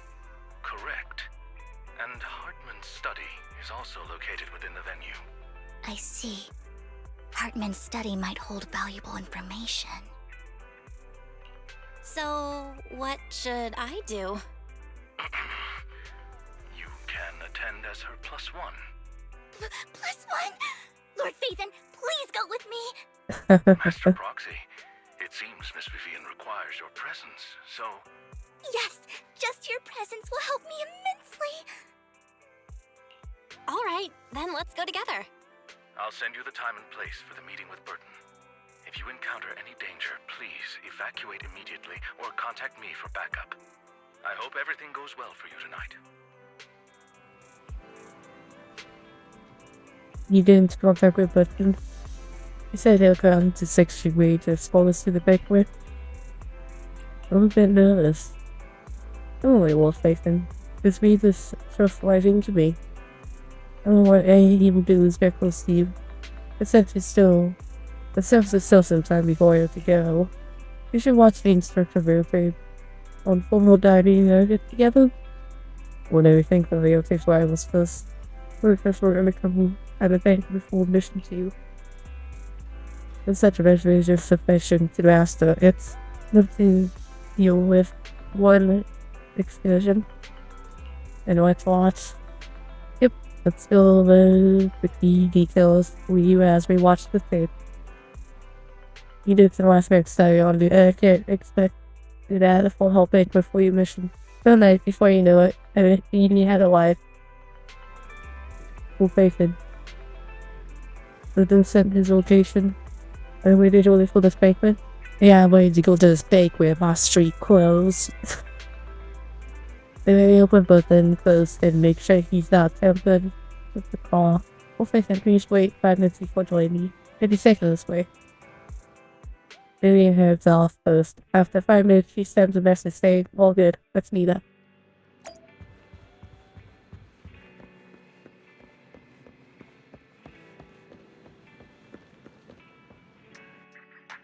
I can just say I'm way like the latest in high fashion.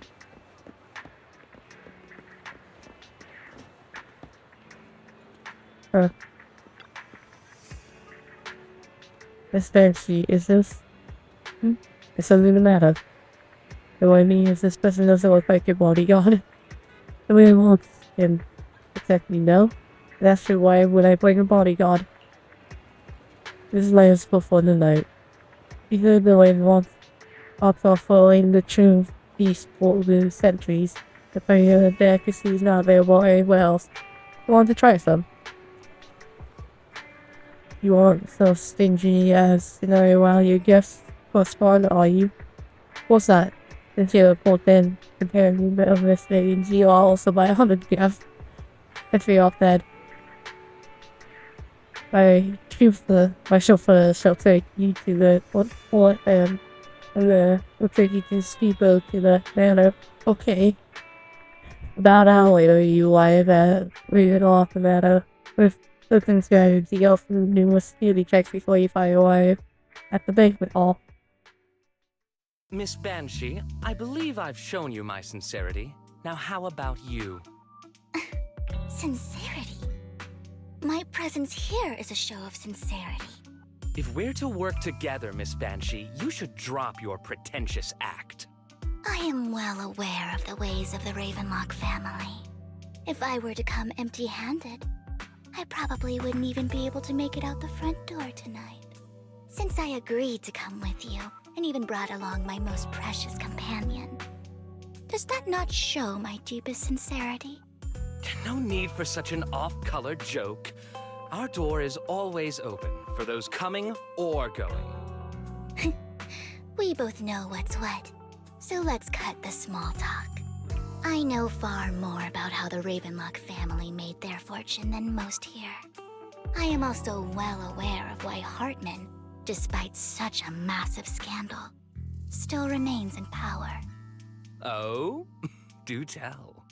Exaltists, blessing, sacrifice, Landon. Where would you like me to start? How did you know that? No, who are you? Don't be so tense. If I'm not mistaken, it's about time the banquet began. My companion and I are practically famished. Is this how you treat your guests? By letting them starve? Perhaps when we've had our fill, we'll remember where the sacrifice is hidden. You know where the sacrifice is? So, can we go get something to eat now? And I'm also looking forward to receiving a special dessert from you. We can discuss what you wish to know while we enjoy dessert. Of course. I wouldn't let such an important guest discuss matters on an empty stomach. As for dessert, I will prepare it myself, and I guarantee it will satisfy you. I'll come find you later. I wish you a pleasant evening. Within he wheezes, and he seems to breathe silently. These kinds of people are exhausting to deal with. I really don't know how Hugo used to put up with it. What did you mean by dessert just now? I couldn't really follow. Hugo taught me that bringing up dessert in such situations is a way of telling the other party they need to offer more. Fortunately, that old fox Hartman is terrified of losing power. He's definitely keeping the destruction of the sacrifice and the fact that the sacrifice core is fake hidden from the other family members. Otherwise, Burden wouldn't have been so willing to raise his offer. Lord Phaethon, let's find Hartman's study when the banquet is at its busiest. All right, I've already taken note of the surrounding terrain. Once more people arrive, we'll enter the garden through the door in the corner of the banquet hall. Wherever you go, I'll follow, Lord Phaethon. You'll also just recognize each other immediately, so this is not a good idea. In accordance with the plan, you head deep into the manor after speaking out the banquet hall with Vivian. It doesn't take you long to reach Hartman's study, and with a gentle push it'll actually open. Isn't this going a bit too well? Yes, it is. The security around the manor is really strict, but inside might be more lax. But just in case, let's tell Lycon. Right. Having some backup would be safer. Let's check Hartman's recent correspondences for clues. I still have concerns about the sacrifice core. Right. Though the core he gave Dina was fake, Hartman might have left a trick up his sleeve and hid the real one. Then let's split up. You searched through Hartman's office for a while, but found nothing. This then footsteps that capable outside. And then Mama kind of, he hid behind the desk. That seemed like a genuine good idea. Esteemed guests, is the catering at the Ravenlock family banquet not to your satisfaction? So much so that these two distinguished guests felt the need to come to my humble office to scavenge for food. Don't want to come out? Well, after all, you don't have long left. Burton, that greedy idiot, fell for the mayor's trap. But I never expected that he would bring you into my territory. I suppose I should thank him. Otherwise, I would have had to go to great lengths to eliminate you. Vivian, Phaethon, give Hugo my regards. Tell him I shall be taking the wealth and power of the Ravenlock family for myself. Otherwise, this guy aiming at the desk. Yep, there's no gunshots. He pick him up in a familiar voice. The bullet? How? Dear uncle, why must we be so distant with one another? You can just tell me what you want to say directly. Hugo! Impossible! You're... Uncle, you must know a Ravenlock will never stop until they get what they want. Did you really think I would be defeated so soon, when I have yet to trample you into the dirt? You filthy bastard! You only know how to resort to these petty tricks! Petty tricks?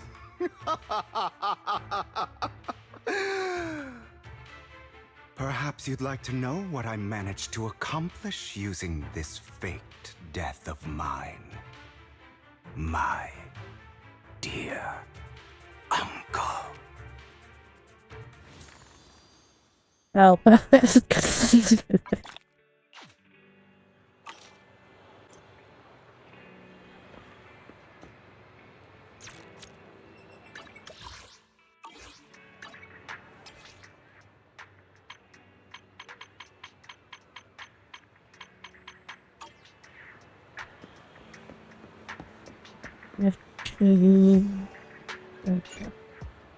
Because I would like to continue.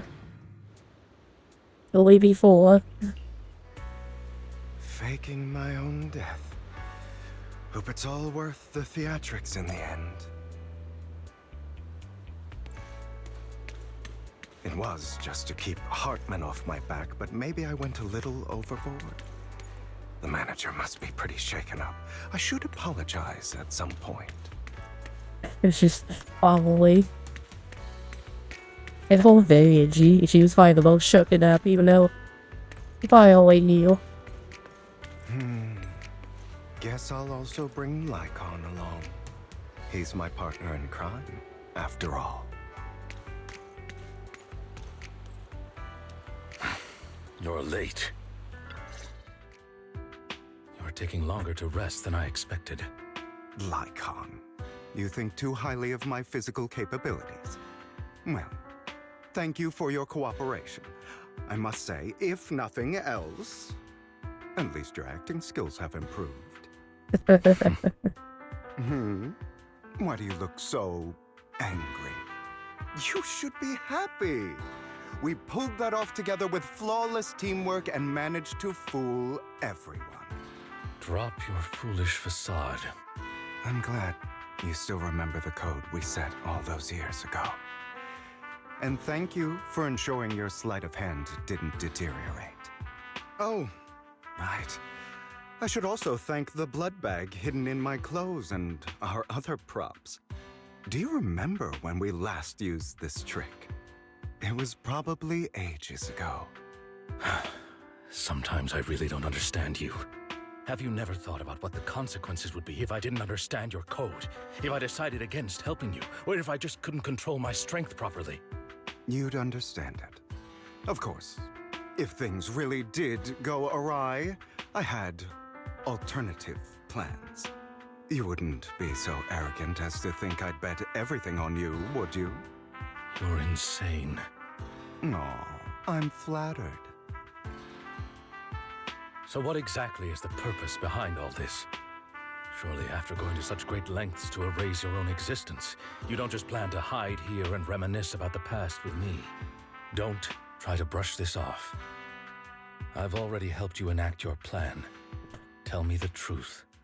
Don't get your tail in a twist. I have more plans that require your assistance, so naturally I would not hide anything from you. Simply put, as things stand, whether as Hugo Vlad or as Mockingbird, I am doomed to die.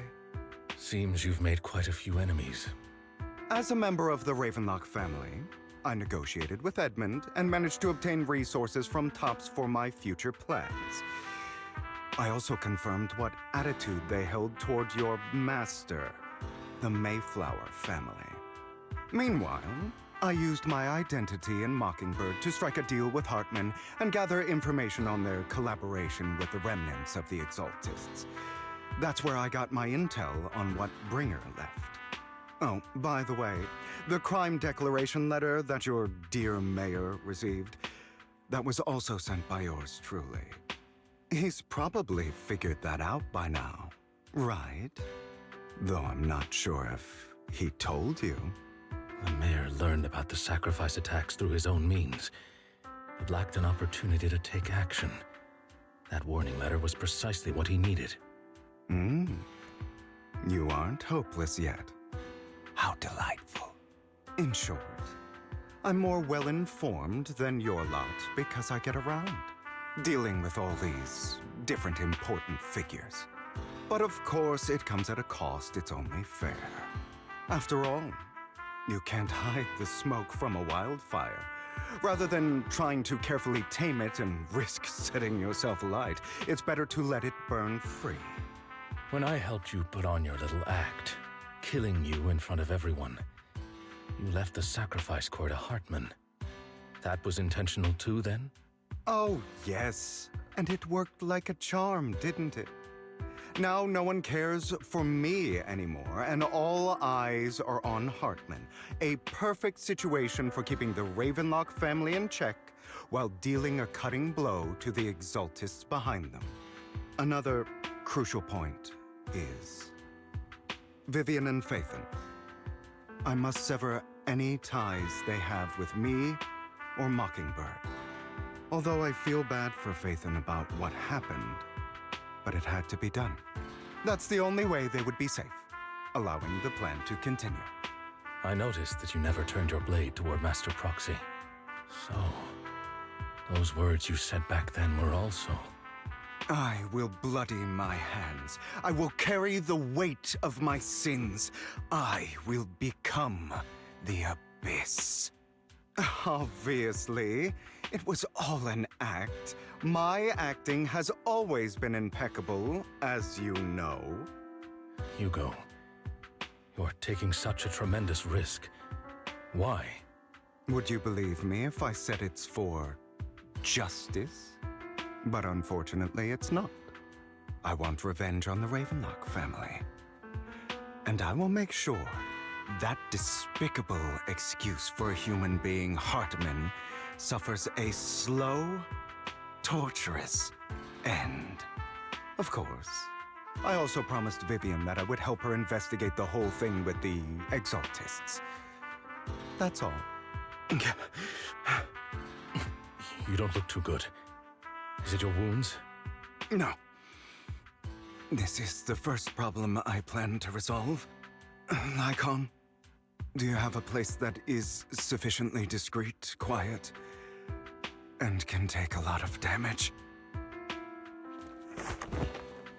Lycon leads Hugo into a small warehouse full of one helpers. Hugo looks so pleased with the place.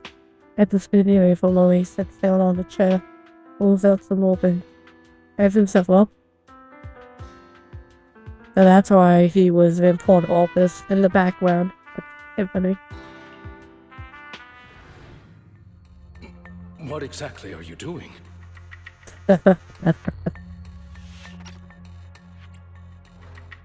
This looks so weird, well, thanks. Don't look at me like that. If I didn't have to do this, I wouldn't. Hartman recently obtained a bizarre substance, most likely from those crazy Exaltists. After use, it allows control of the victim's mind, to some extent. You were dosed with it? To be more precise, Lycon, I deliberately allowed Hartman to put this drug in my cup to facilitate our previous collaboration. Hugo tells Lycon what happened back in the Planet Speed when he was negotiating with Hartman. The only reason Hartman agreed to work with him because of this. Because he has that wet liquid.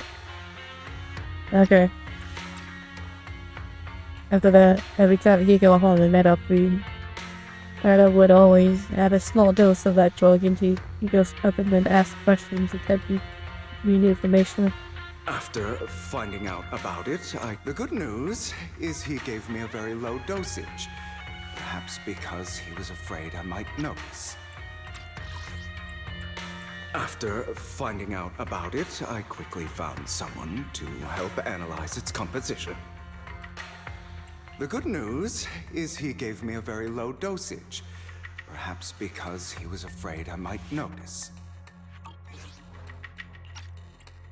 There's a different medication that can delay its onset, preventing me from actually being under his control. I simply need to put on a show in front of my dear uncle. The bad news is that currently there is no antidote. When I delay those effects, however, they will accumulate and erupt when my body reaches its limit. It may even break my mind. And that's exactly what's happening now. I need to endure those accumulated consequences. So, I will lock myself in this room for however long that takes.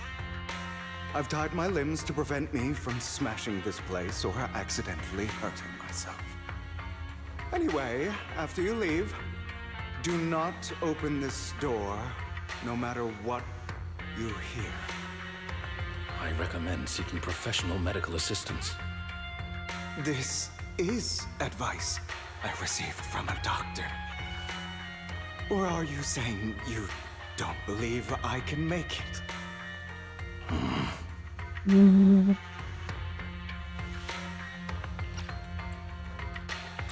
So, Icon, come find me here at the scheduled time.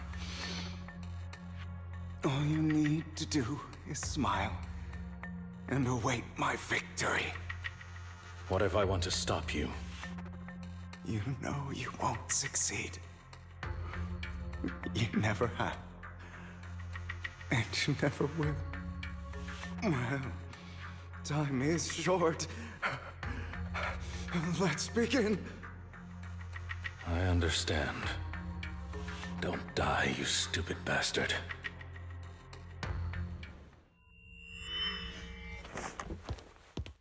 But who knows how long. After enduring silly endless pain, Hugo Fire weakens. Hope sat down and had come undone. They did not know when that had happened. Hugo. But the sometimes he was straight out of his attire and tired himself up and opened the lounge door. Is this because the side effects haven't worn off yet?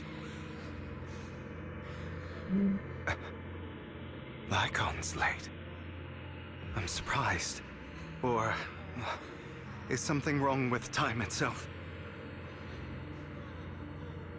Looks like someone's over there. Might as well go ask.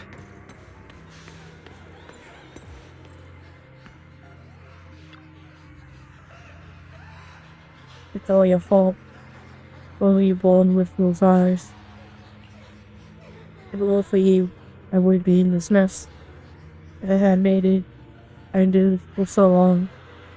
All those years of planning. I was close. You only agreed. You, go and Betty. You reconsider for me, okay? Don't let you do anything. Tell him you take me back.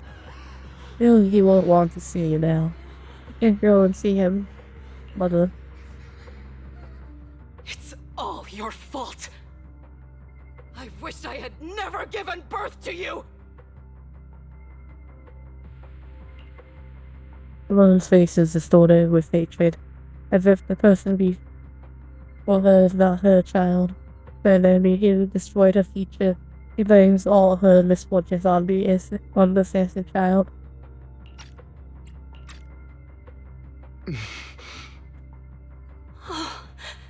Everything will get better if you just die, right? If you die, he'll come back. We'll have another, more perfect child. One who will inherit the Ravenlock family bloodline. Then I'll be able to escape this pain. So, Hugo, for the sake of Mommy's happiness, just die, okay? You raised her hand to reveal past scissors. It's a green with a showing light. He thrust in a sharp point towards Hugo's all eye. Then she suddenly emerges as if she's never existed at all.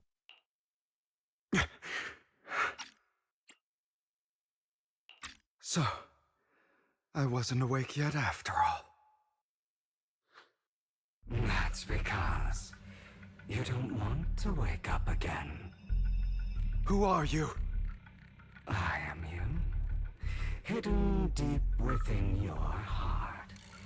Your most true self. You want to kill her, don't you? Your so-called mother. Every time she beat you without reason, when she tried to gouge out your eyes, when she sold you into that hell, laughing all the while. You wanted to be the one to end her life. Why not admit your hatred? As you are, you can hunt her down and make her pay for the living hell of a childhood she made you suffer.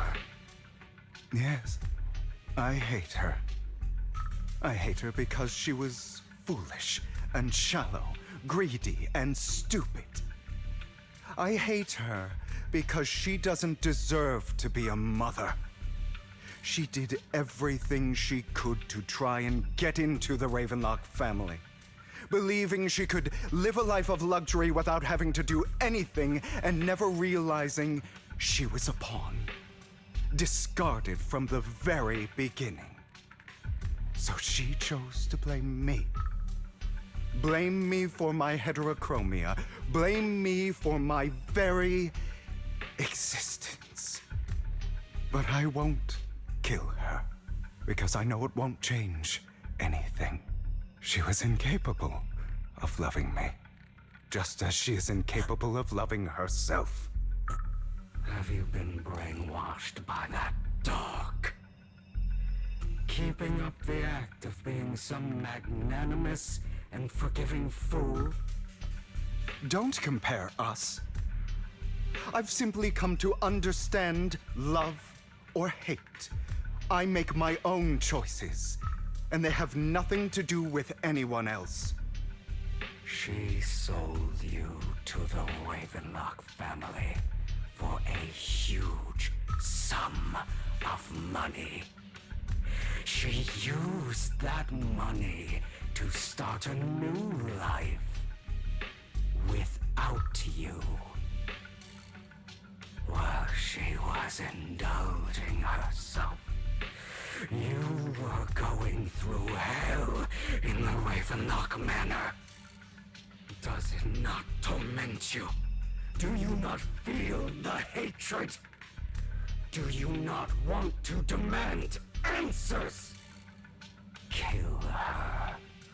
Only by killing her can you be truly free. For a long time, I thought the same way. But now, well, I want to make a different choice. Stop lying to yourself. You never had a choice. This weak-minded thinking will only lead you to failure. Like before, you'll be nothing but a worm, trampled into the dirt by those so-called elites. Do you still not get it? This is how the world is, and always has been. Hesitate and you'll be the victim. If you don't grab your knife first, you'll end up being on the other end of the blade. If you want to change anything, you must first become the one who makes the rules. Just like that woman. The only reason she could treat us that way was because we were weak. So listen to me. Find that woman, kill her, and prove to this world your strength. It's what she deserves. Why forgive them? They don't deserve it. I'm not forgiving them. Or rather, I don't care about them. They don't even matter, at least not yet. You know, perhaps the person I hate the most, the one I truly cannot forgive, has never been someone else, but rather my weak, powerless past self who could do nothing but hide inside a closet and cry. I hate myself for having neither the strength nor the courage to resist. I hate myself for begging for so-called familial love, even after being treated so terribly. I hate that despite the pain of my wounds, I still hope to receive the carrot and not the stick. And that means you, correct? So, I forgive you. I forgive myself. You'll regret this, fool. Your pretty words mean nothing. You will ultimately return here to me.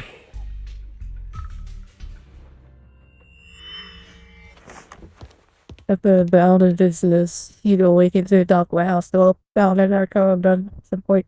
He was taking a deep breath in the damn air and stands up. He was straightening out his attire and tidying himself up, and then he opens the warehouse door. I see. This is still an illusion. Not quite.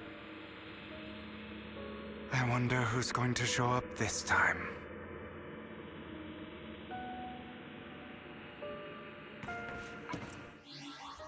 I need a second again, I'm sorry. It'll be quicker this time, I promise. Apologies. There should not be any more interruptions. Brother! Okay. Hugo, let's play hide and seek! I'm already hiding! You'll find me, right? Like you always do! Serena.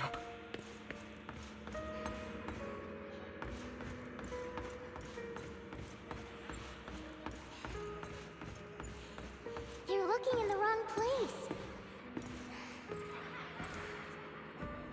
I found an even better hiding spot this time. Harder to find than any place you showed me.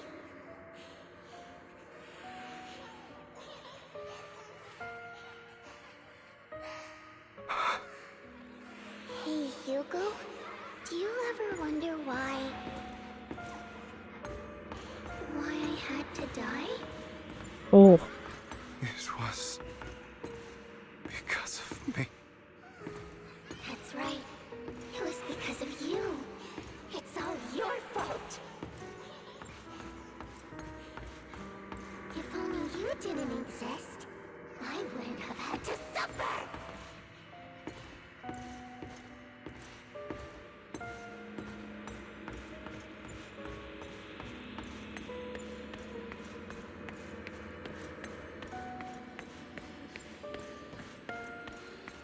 Still looking in the wrong spot.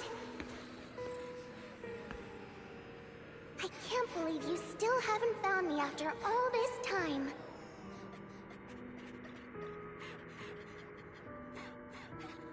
Have you forgotten about me?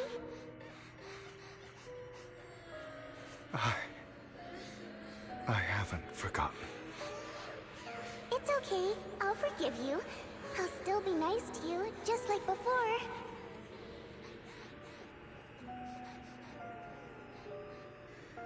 I was the only one who was ever nice to you, wasn't I? Yes. Then tell me, why do good people always suffer? Why is kindness always punished instead? Tell me, Hugo, why?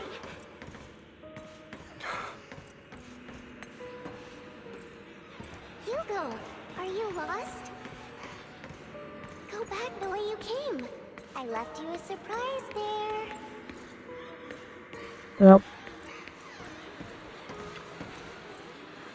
What a cool bastard. As expected as a distinguished bastard.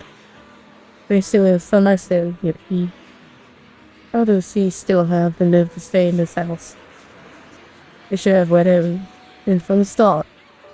Nothing well blood. This is an insult. It encircle Hugo, piercing his skin with frozen eyes, likely in rage for a wave of that crashes through him, threatening to drown him. Then as his father reaches yes, easy call the Geo in silence and deep oppression, as if time stood still. Boy, this rapid heartbeat echoing.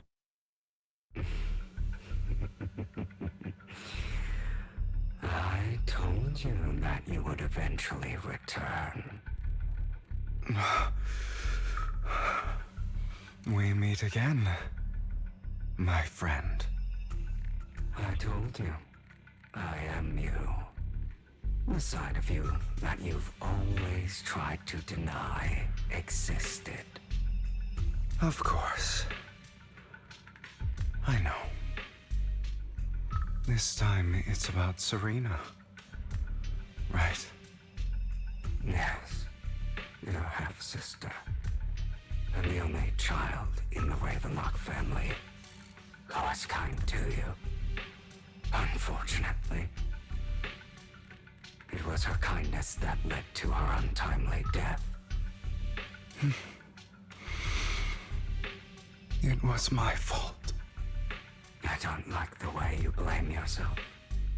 Because that means I'm to blame as well.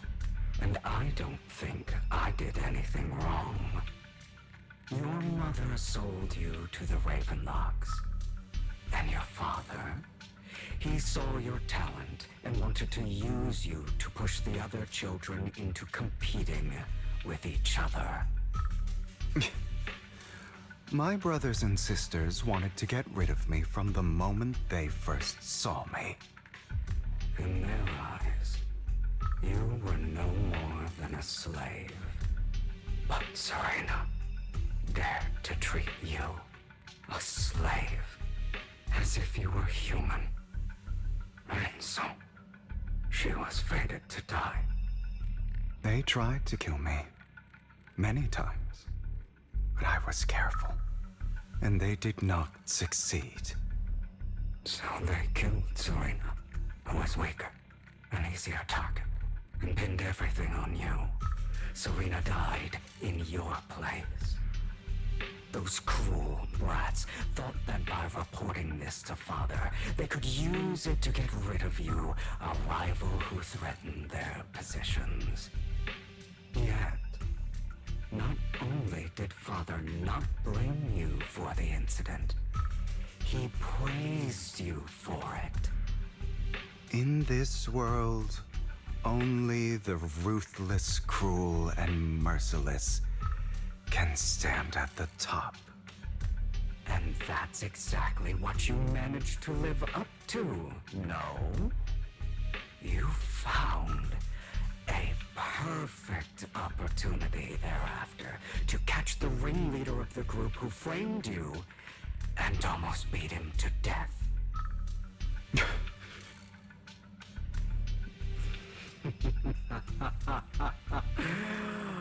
Oh, you should have seen the expression on your face back then. Oh, crazed and manic with utmost delight. I don't remember that. Yeah, the first I refer to the indie when transforms into him again. Here you go again, trying to deny your desires. Deep down inside, you've always wondered, asking yourself why these evil people never got the punishment they deserve. Why the world is so unfair. Don't you want to rip them to shreds? Just like that day when you beat that boy's face into the dirt until he was barely recognizable. His disgusting blood staining your fists. Recall your exhilaration, your cathartic release of rage, that outpour of hatred.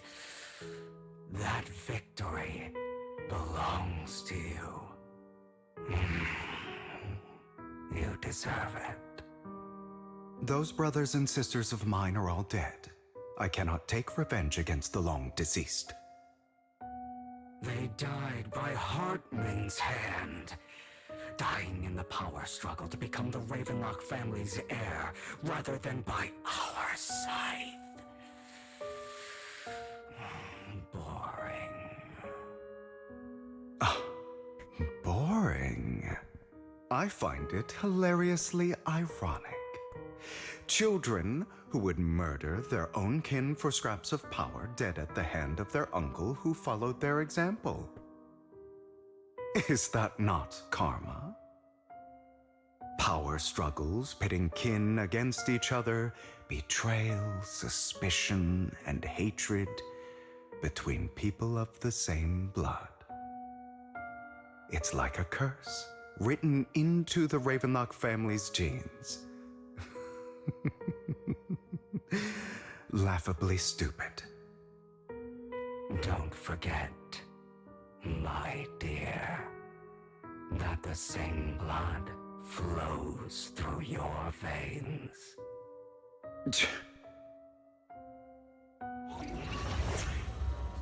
To prove his words, you demon transforms into Hartman.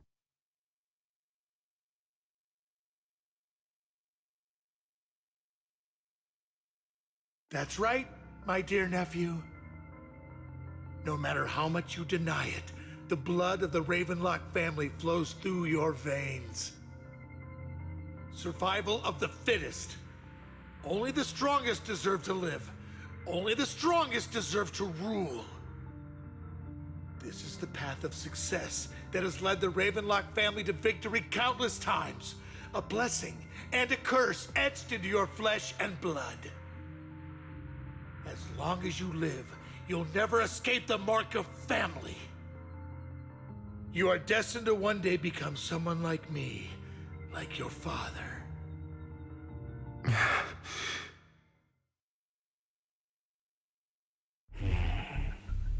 Is that fear I sense? I can see you trembling. Why does the Ravenlock bloodline terrify you so? I won't become like my father. Never. You won't become a failure like him. So relax. Our power eclipses him, and so does our ambition. So, do not deny your own desires. Do not resist your own ambition. This is the talent you were born with. The best gift fate has ever given you. Admit it. Deep within your heart lies a spark, yearning to ignite a raging inferno that will burn everything down. And I am that spark. After intense stages, without days, no hero wakens in dark house. We'll find out what's going on at some point. It's a deep breath, and the devil stands up again. He'll straighten out his attire, tightens himself up, and then opens the warehouse door. Lycon. Never thought I'd be this genuinely thankful to see you.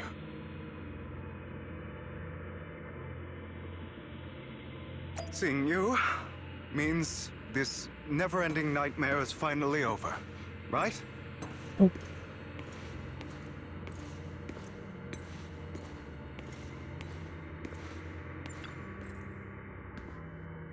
Why did you break our oath? Why did you use me? Why are these ways? Still your fault. You know you. Exactly like your father.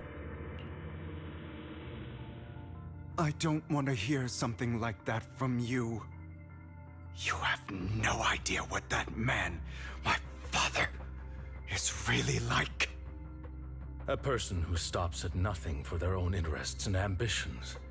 Just like what you're doing right now. And what do you think I'm doing this for? All of this was part of your plan. You knew where the Ravenlock family was going to be, so you set Mockingbird's target there. To seek revenge, you plotted to assassinate your own father, but he was too vigilant, and you failed. After almost being assassinated, your father was furious and locked everyone in the hall, but was unable to find the assassin. And what a coincidence that a hollow disaster just occurred in the vicinity. So he used it to eliminate all the unfamiliar faces there, turning them into victims of the hollow, an easy feat for the Ravenlock family. So, the one who killed innocents was my father, not me. You knew what choice an extremist like him would make, and you used the chaos to once again attempt an assassination. This time you succeeded. You killed your own father at the cost of innocent lives. Admit it, Hugo. You don't care about anyone else. The only thing you care about is your revenge. How is that any different from your father? Enough. I'm tired. I may hate him for betraying me, but he wouldn't say something like that. What? You aren't Lycon. You're the other me, hidden deep within my heart. He takes a deep breath and slowly opens his eyes. Lycon is gone, and in his place his afterlife fade wound out. He's still within an illusion.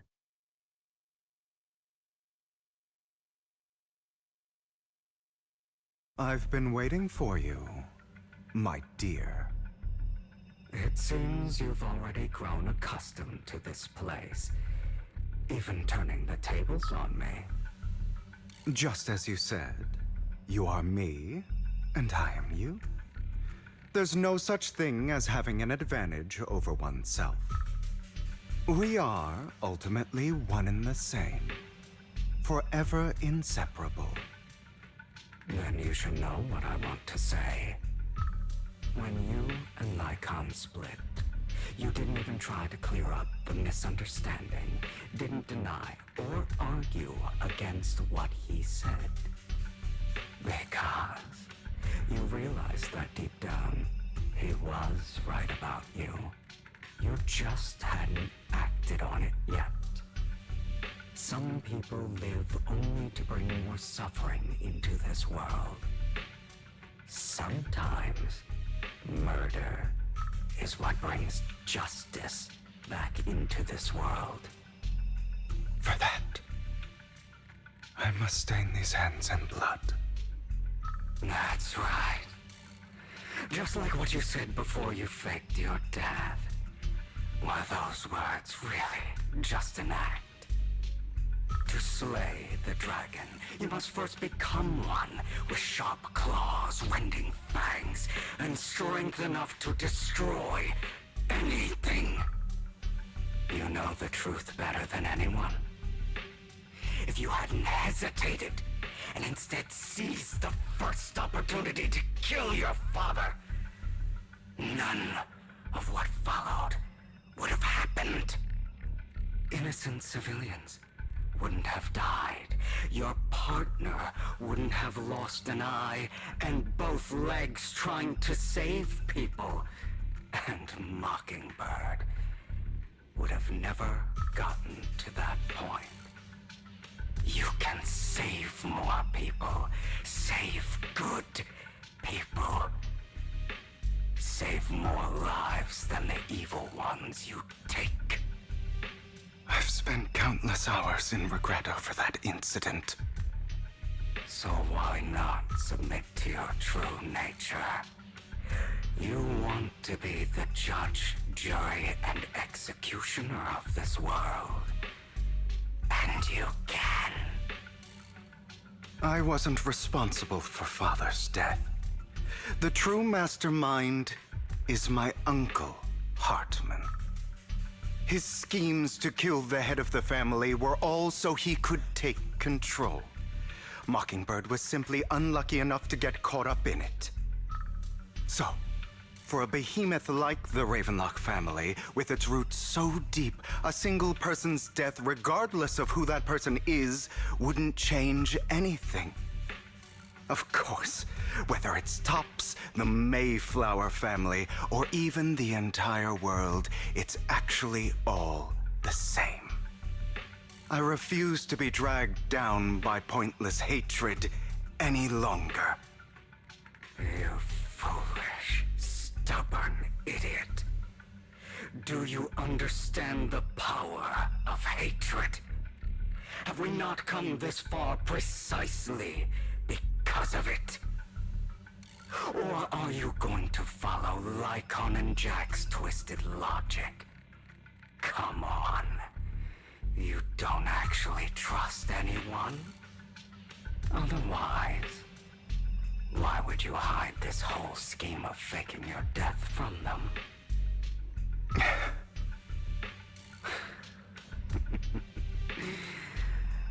You've built an impenetrable wall around your heart, keeping everyone out. Of course you are right to do so. No one in this world can be trusted. Always. All you'll receive is hatred from your own blood and no love. Suspicion from your companions, and betrayal that comes all too easily. But the most ridiculous thing is that you want them to trust you. You stay silent and long for them to notice your suffering. You yearn for your companion's understanding and trust. Idiot. That's why you are incapable of exploiting them for your own ends. You care about their safety even more than your own. But remember, only the weak need companions. And we are children born from hatred. We are different from them. I will never be like them, and I don't need to be. Come, let me show you what powers we can wield. But you are me, and I'll never lose to myself.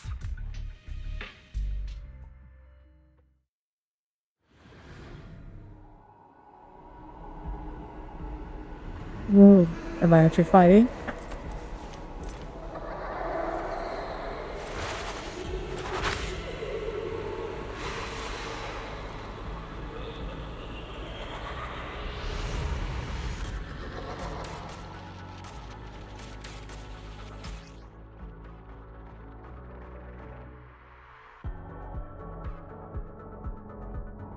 Yeah, special effect, multiple enemy. Okay. Think about all the injustice you face. Out of my way. If you choose to forgive, you're betraying yourself. You know that. Letting you consume me would be the real betrayal to myself.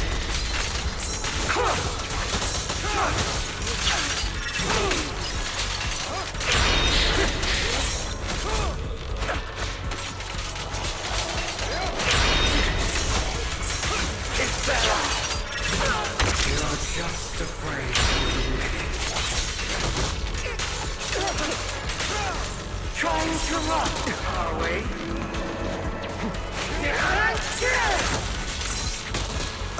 Pathetic. Beg for mercy. You're too scared to face your true self and what you truly desire.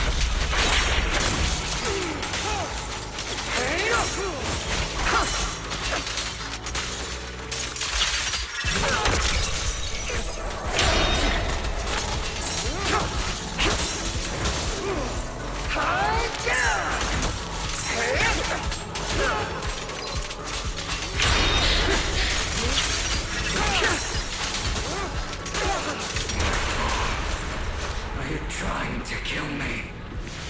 You think you can just get rid of me?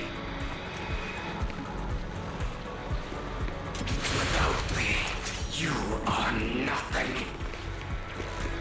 For what it's worth, thank you. Don't be afraid. You and I are inseparable.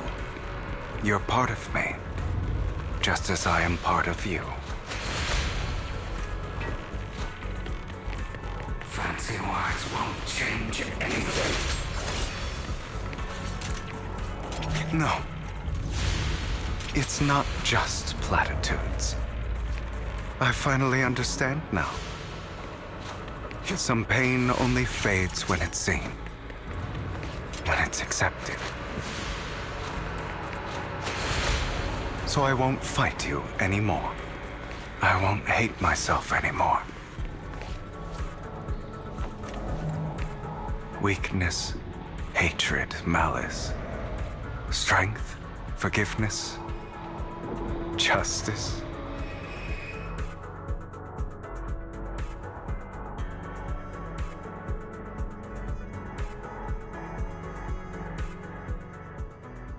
I exactly meet up with Icon.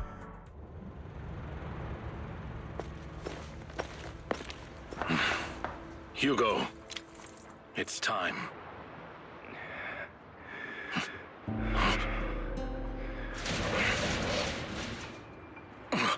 Hugo. Hugo, you...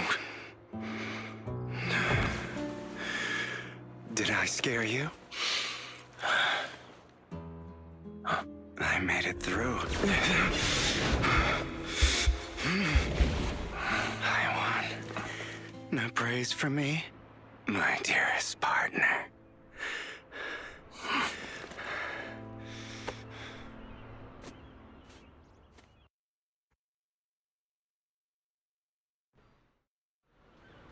This is just like what I saw in my dream. I guess there are still some lingering side effects.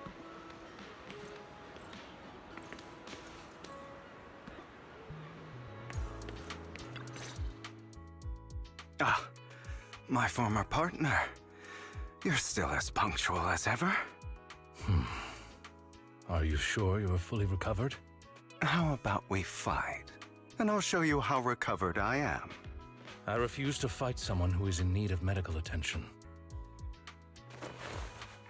Icon full side for a moment, and eventually hands over a coin. No, looking at the packing, it's not a coin, but it's vanilla chocolate. How thoughtful. I'm touched. Or perhaps is this simply part of Victoria Housekeeping's professional care? I'd rather you not starve to death. He would take the coin at the little sign, see if that she eats it. Not to your liking. I'm fairly certain this is the same kind as before. No. I've just gone too long without food. It feels a bit uncomfortable. Either way, thank you. Now tell me, what exactly happened in the warehouse? Just going a bit crazy from... you know what? Were you expecting anything else? But I did have a very long dream. A dream about many things from the past. If I had to put it into words, it would be like giving myself psychological therapy. You seem like you could benefit from some too. How about it? Want to book a session with me? Trust me, I'm a pro. Seems you really have recovered. Well, of course. I'm feeling pretty great right now. Like I could argue with you all day on every petty detail of who exactly was in the wrong back then. I wanted to ask, what you said about Mockingbird before, when you faked your death, was that part of the act? You mean the part about how Mockingbird has never really changed anything or saved anyone. I didn't expect you to still be so hung up on this. Interesting. After all, it was you who chose to betray Mockingbird. To betray me. Just as I said before, I never considered Mockingbird a failure. Perhaps Mockingbird deviated from its origins, but it has its value. You shouldn't reject the things you've done. Or Mockingbird. I have contemplated this before. Yes. Mockingbird has helped some people and has genuinely managed to cause trouble for those who abuse their positions of power for evil. Yet those in high positions still possess immense resources, and the people we helped remain destitute and suffering, willing to become slaves to those in power for scraps. But just as you said, Even if what we did was childishly idealistic and flawed, as little as we actually achieved, even the slightest change is by no means meaningless. Nothing holds more value to me than Mockingbird. He stares out at the ocean, each of the weed with his golden locks. The sunlight. Alright, let's catch up later. I still have things to do, and need to wrap up my plan. I thought you would rest up first. As much as I would prefer that. My dear uncle and the Exaltus fanatics likely would not give me such an opportunity. If all has gone to plan, the fish will have taken the bait already. And if everything goes very well, I'll soon have solid evidence of the Ravenlock family's crimes. Well then, thank you for your assistance, former partner. Let's part ways here. I'll go with you. Lycon, surely you don't think that because I just recovered, I'm too weak to deal with those useless fools. Hartman's actions will disturb the safety of New Eridu. As I serve the mayor, I should intervene. Very well, whatever. Let's go. And don't slow me down. Before I don't you have something to tell me? What do you mean? Don't think with me. Not spilling your whole plan.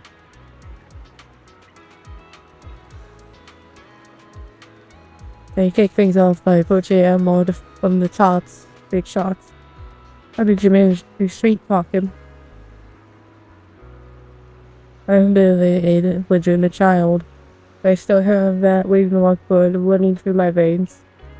Where the Lord Eldon thinks they're like really just way more noble than the Fire Planters. They're just absolutely laughable. Separate his arrogance to my advantage. And let's be real. I had some juicy until the swap with those high rules. The Monkeywood secret. So the camera they outsiders in on it. Was the sacrifice goal for the matter. That's why I'm in your handiwork team.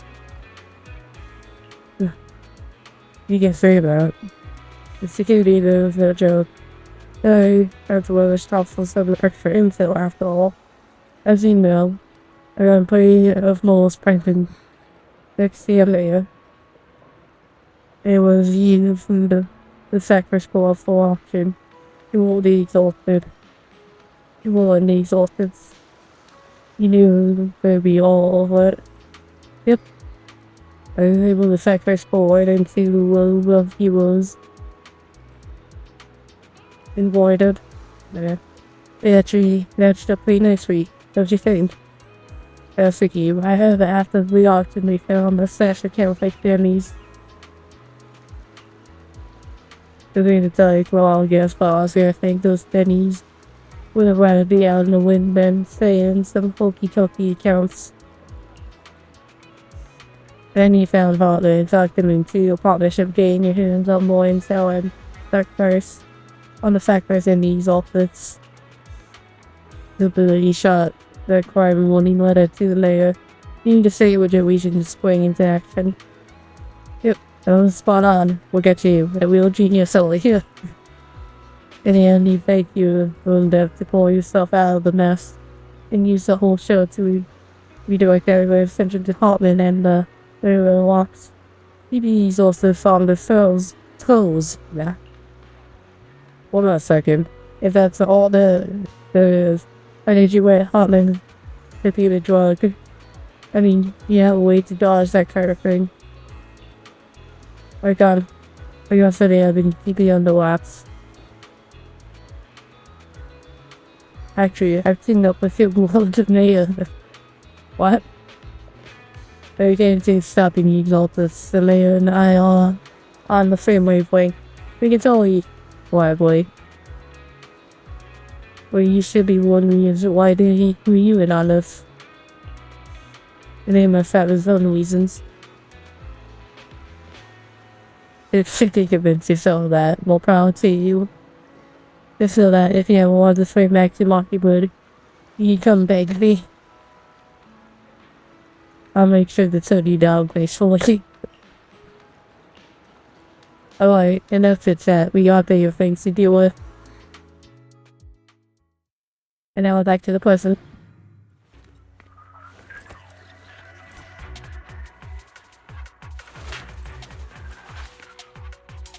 I'm sure you've heard about the missing workers from companies under the Ravenlock family, too.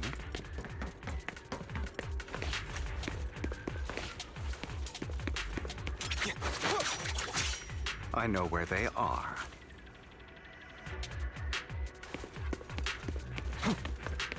No icon voice lines. Those are Ravenlock's men. The workers with them are the victims who were tricked into going into the Hollow.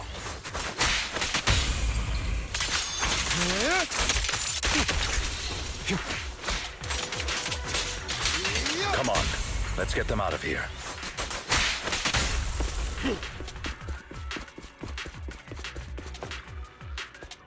You inside the workers. Thank goodness someone's here to save us. Thank you. You woke up, so can you tell us what those they were off in before they went off? The bunch of wires they tricked us into the hall. Into this hollow. They said they had a job with high pay for us, but they kept avoiding the topic after we got here. Something didn't seem right, so I wanted to leave. And then they showed the truth fellas. They tied us all up and told us they were going to ship us off somewhere. Again, you take a witness, and did they? Listen, no, but it wasn't just us they tricked. Other people went that way. I see. Here, take this card. Move it. Okay, goodbye. You should get out of here as soon as possible. I can't make you enough.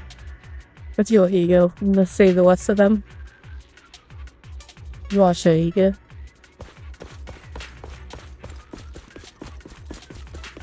Bunch of nobodies. Annoying as hell. Kill them! You're welcome to try.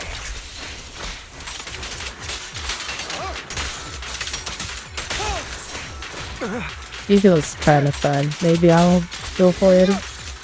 I don't know. I'll see how I feel about him when his band is up.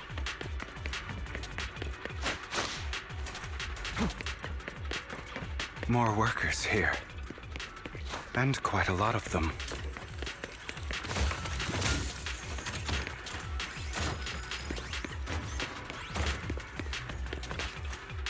Here's the workers.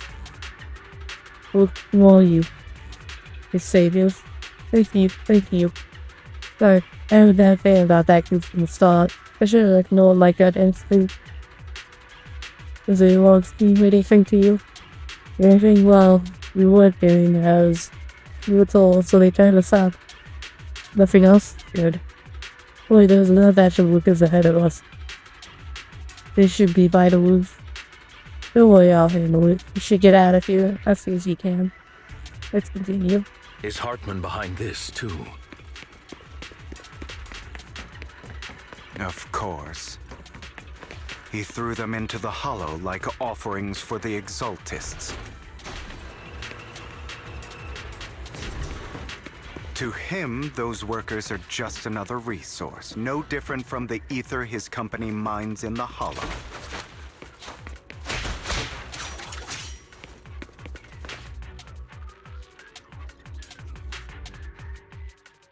There's more over there. Let's hurry. It's different this time. Don't rush in. Let's listen in on what they're saying first. I still need more direct evidence to ensure the plan is absolutely foolproof. The compensation you promised. It's all real, right? All we have to do is follow you into the Hollow for some simple tasks, and you'll give us a huge sum of dennies. It sounds real suspicious. Shut your trap. You keep yapping and asking questions. If this is all so suspicious, why were you so eager to sign up for it? Because I don't have a choice. My daughter was previously caught in the Hollow disaster and suffered severe corruption. The treatment costs have completely drained our family's savings. So that's why... It's the same for me. A serious illness at a senior age. I need the money. Who would risk taking a job like this unless they were desperate? I'll do it. No matter how suspicious. As long as I can get paid, I'll do anything. Even risk my life. Wait, you people from the Ravenlock family, you're part of a big company in Tops. You wouldn't go back on your word, right? Don't worry, you'll get every dinny you were promised.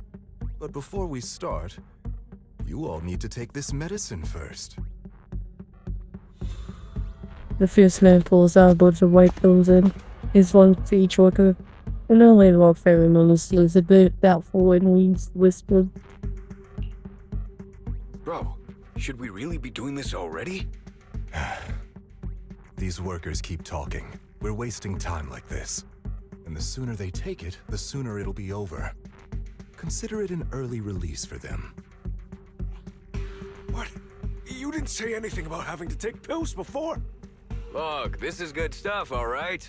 It'll increase your ether aptitude. There's tons of people who'd kill for something like this. Exactly! You'll be working in the Hollow for several hours. This is essential medication. You have to take it before we continue. If you refuse, then you can forget about the job. Of course, you won't receive the compensation either. Lycon, what are you doing? Rescuing those workers, of course. There's clearly something off about those pills. We can't let them take them. Now is not the right time. As I said, we need more evidence to ensure the plan works. And as I said many years ago, you can't exploit innocence to achieve your goal. So that's how you see it. If that's not what you want me to think, then explain everything to me. All right. It's a little complicated, but simply put, these workers will be fine. Of course, it's your choice to trust me or not. But if you try to rush in, I will stop you. I trust you. The White Walkers also made the decision except for the top. If Walker only sold the pills. That's when the White Walk family members finally get the chance to say, "You think we what you want?" While forcibly shoving the pill into the worker's mouth. After the capture of everything, he would alley. Hey, he's fine, Louis. Alright, Cecily, how you doing? That's the evidence. How was your stream? I was looking in the earlier, but I didn't get to watch much of it. Now we can go and beat them into the ground as much as you want. Don't forget, you owe me an explanation. Also, don't overdo it and kill them, even if they're the worst of the Ravenlock family. All right, Your Holiness, Saint Lycon. Who the hell are you? Why don't you take a guess? We're the ones here to stop you.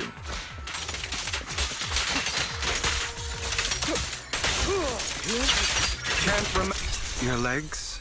How are they feeling? I'm fine. To be honest, I think I prefer the way you used to fight. Repent! You had a lot more aggression.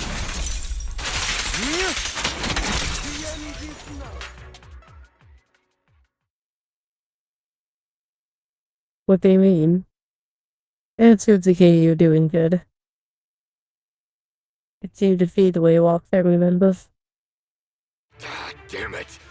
Who the hell are you? How dare you mess with the Ravenlock family?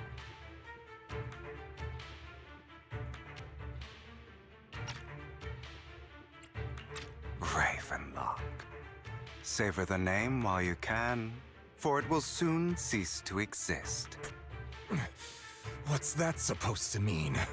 It means exactly okay. what I said. I'd still like I to think see this it might if be you good for you. have the Sever your ties while you what's still. can. You still have a chance to walk your own path. The family's honor comes above all else.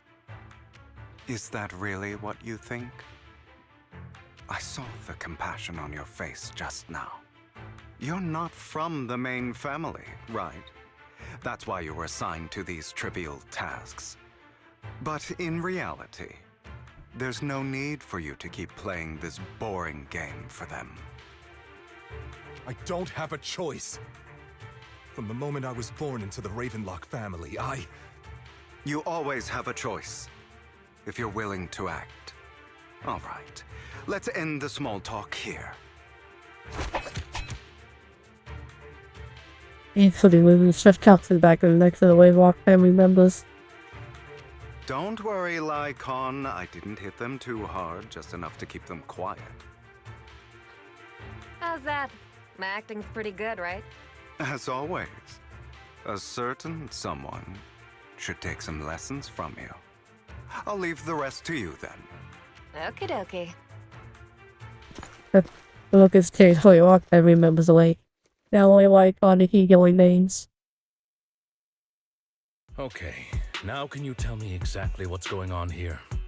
As you can see, that worker just now was actually an informant of mine.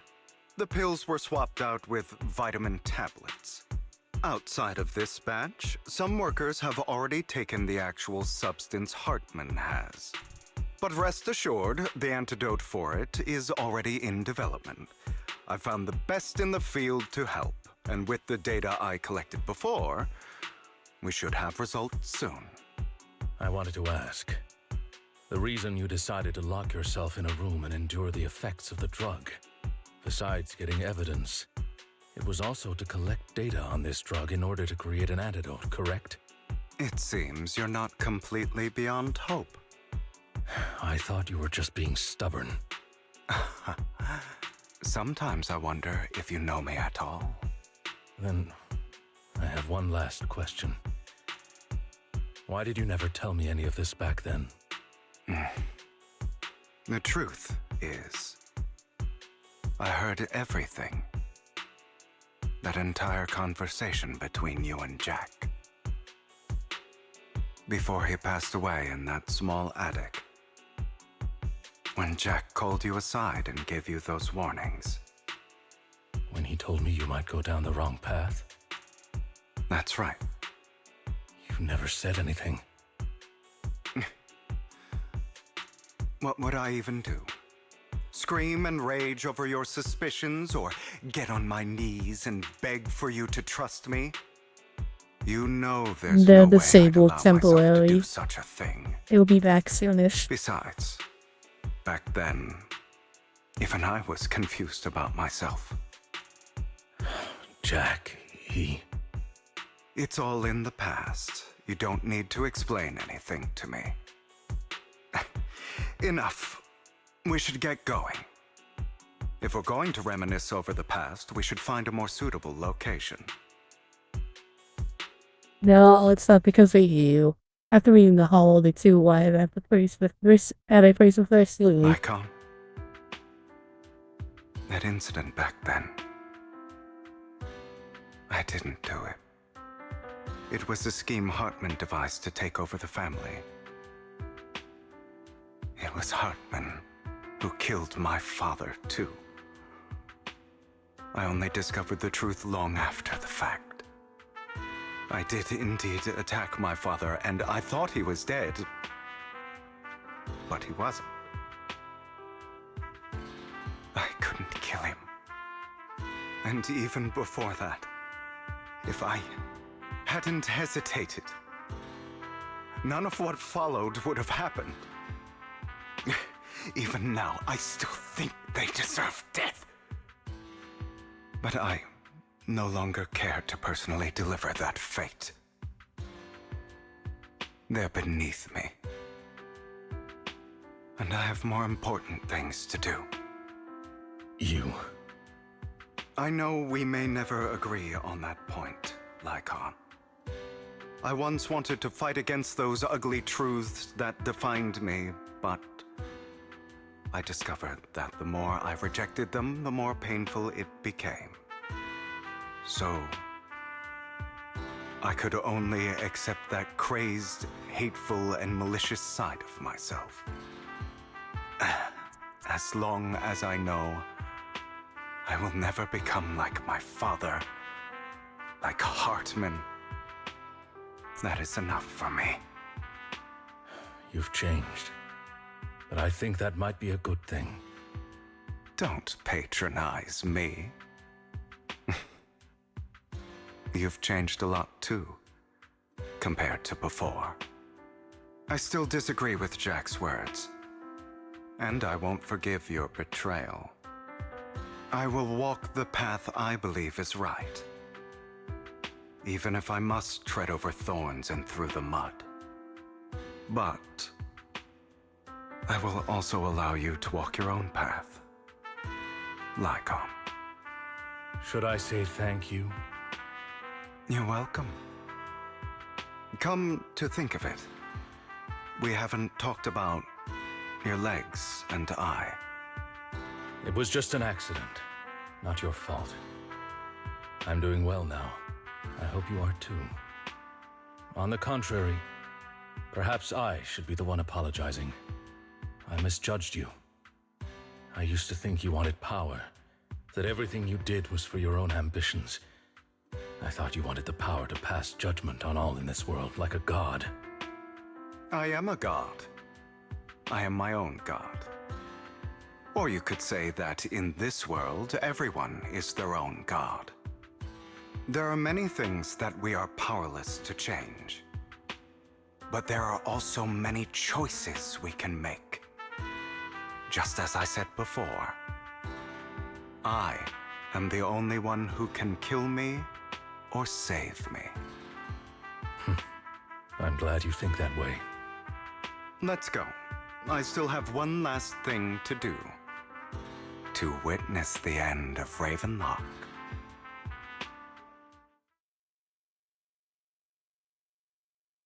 As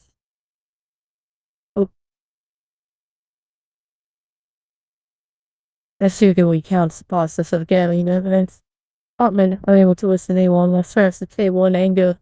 You really think you can take my place if I die? Never, you filthy bastard! Your little tricks mean nothing. As long as the Ravenlock family stands, I can still get back on my feet. You still don't get it, do you? This was never about avenging my father. And I don't care about taking your place. I didn't come this far just to kill you. That'd be pathetic. Right on cue. Why don't you take a look at this, Uncle? On behalf of Tops, I'd like to clarify that we had no involvement in the Ravenlock family's actions. Tops is officially terminating all partnerships with the Ravenlock family, effective immediately. We will have no further affiliation with them. Are you crazy? What the hell do you get out of ruining the Ravenlocks? You want to be a petty thief forever? Thief? Oh, Uncle. Allow me to reintroduce myself. I'm the name people whisper about. The one who robs the rich and gives to the poor. I'm the master con artist who can fool anyone, anytime. I'm the leader of Mockingbird. The one who turns every headline into my own stage. I have friends who'd catch me if I fall, partners who'd shed tears for me, and allies who always have my back. I am Hugo Vlad. You're the one who needs the Ravenlock name. I never did. You ungrateful bastard! You should have never been born. You flatter me. Same goes for you, Uncle. How are you doing, Keith? You leave Ravenlock Manor on Hugo's speedboat after reaching Port Elpis, wait for Lycon's wife. You've done well, Vivian. You had better give me an explanation. And here I thought this would be a touching reunion. What's with all the anger? Hugo, I'm a member of Mockingbird too. And I mourned your death. Listen, Vivian. I don't want you or the people you cherish to get caught up in danger because of me. I've always been selfish, so I don't hesitate to use you all as variables in my plans. But it is because I am selfish that I also don't want my failures to affect my treasured companions. In any case, if you were in the same position, would you not make the same decisions? Lycon's taking care of everything outside. We should go. Also, Belle, thank you. And I'm sorry for the whole act where I threatened you. It was the only way for Hartman to drop his guard against you and leave you be. I, Hugo Vlad, am forever indebted to you. And with Lycon's assistance, you successfully leave Ravenlock Manor and return to the radio store. Master Proxy, although it is late, there is some...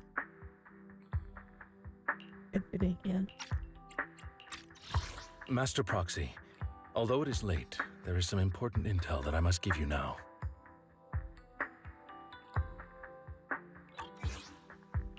So, Lycon, you knew about Hugo's plan to fake his death?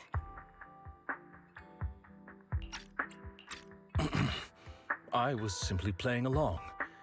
After all, I could not determine whether Hugo's plan would pose a threat to you. You are a student of the mayor's late friend, and I am obligated to protect you. You still have that habit of finding awkward excuses when you're embarrassed. Mr. Hugo Vlad, if you have any important intelligence to share, please do so with haste. I need to return to rest before midnight. You two sure are close. For the sake of a certain old fossil's sleep schedule, I'll keep it brief. I learned from Camille that Dina intends to embed the sacrifice core into the sacrifice. Apparently, it will make the sacrifice much stronger. Sacrifices created this way will not retain their minds and will indiscriminately attack all living beings, including their creator. So the Exaltists don't do this. It would bring them no benefit. But Dina's concoction can control people's minds. If a person takes the pill and is injected with the serum Landon left behind, the sacrifice would be under its creator's control. Although the dormant sacrifice has been destroyed, Dina found a batch of that serum her father created and wants to create new sacrifices. Never mind the sacrifice. Hartman's sacrifice core is a fake. We don't know where the real one's gone. The real core has always been here. Here? In Lord Phaethon's video store?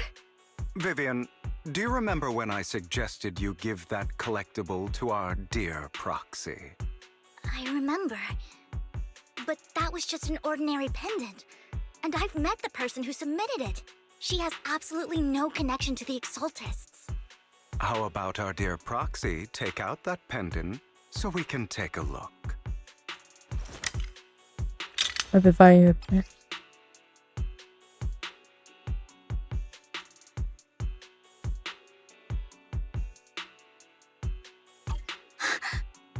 Oh. I'll take your surprised expressions as a compliment for my little trick. I will hand over this core to the mayor as agreed. since he fulfilled his promise to protect Vivian and the manager while I was pretending to be dead. I won't go back on my promises. No wonder the mayor would promote rhetoric favorable to Mockingbird. I can't believe I thought he was actually being sincere. Since we have the sacrifice core, all we have to do now is stop Dina from using innocent people to make more sacrifices. Yes, and we need to destroy the last batch of Landon's serum. Hopefully with no options left, Dina will give up her obsession. All right, that's the important stuff. I'm going to go and confirm where Landon's serum's been stashed. I'll contact you again once I have something. It's all like that. When you know to get back in West, if you're going to turn into werewolf at the midnight or something. How are you feeling now? Relax, I'm not picking up the bucket just yet. You look a bit more run down than before. This man was something nasty, that's all. This hand looked like, wasn't exactly spot. Maybe you should have.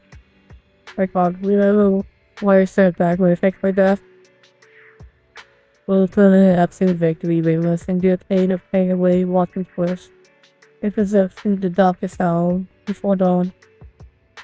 Not long, sure, but it was arrogant enough.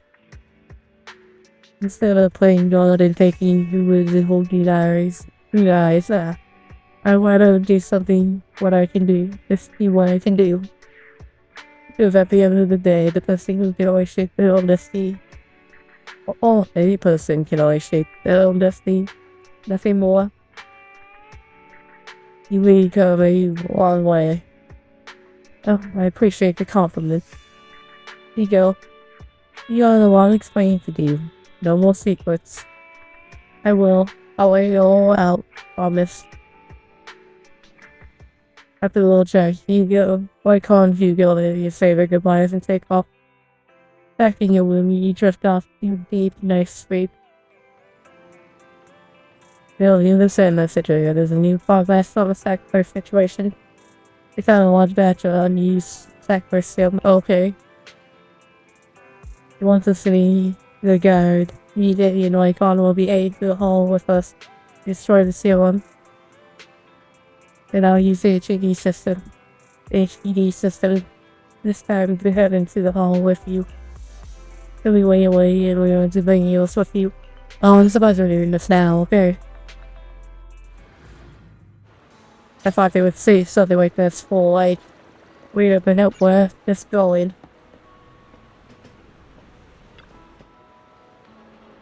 The emergers, you're here. I mean, two Ward Faithans read the way for me. Let's be the luckiest person alive. I'll be counting on you two, as according to my intel, this is very large batch of serum. I guess this Dinah wouldn't put all the serum in one place. So we may need to split up. Just to be safe, I'll be counting on both of you to guide us. Once you're both ready, return to the hollow. Let's go.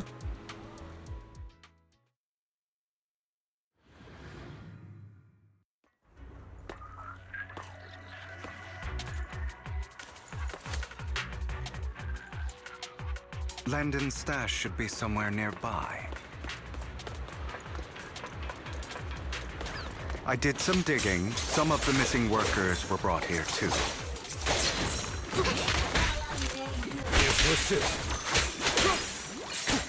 Dina's getting ready to make her move. Don't worry, we'll clear them out. Together, Lord Phaethon?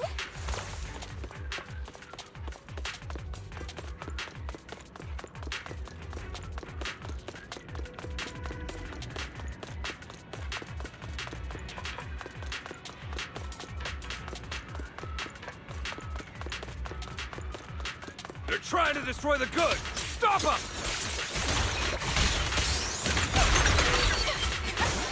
We need to take care of the guards first.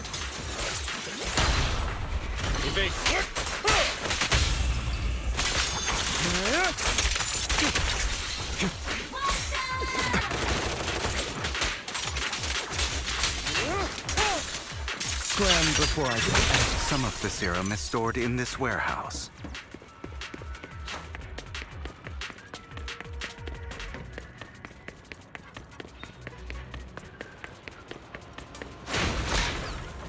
You're not taking anything from here. Hugo, get the guards first. Idiot.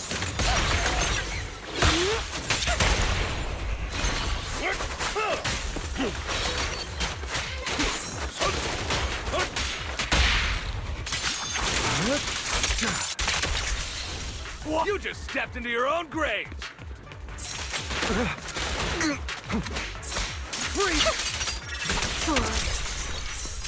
Before I get angry.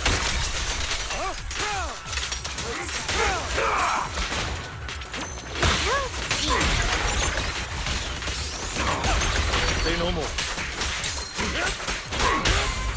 I'll write the ending to your nightmare. Move it! Prepare to kneel before me. Out of my way!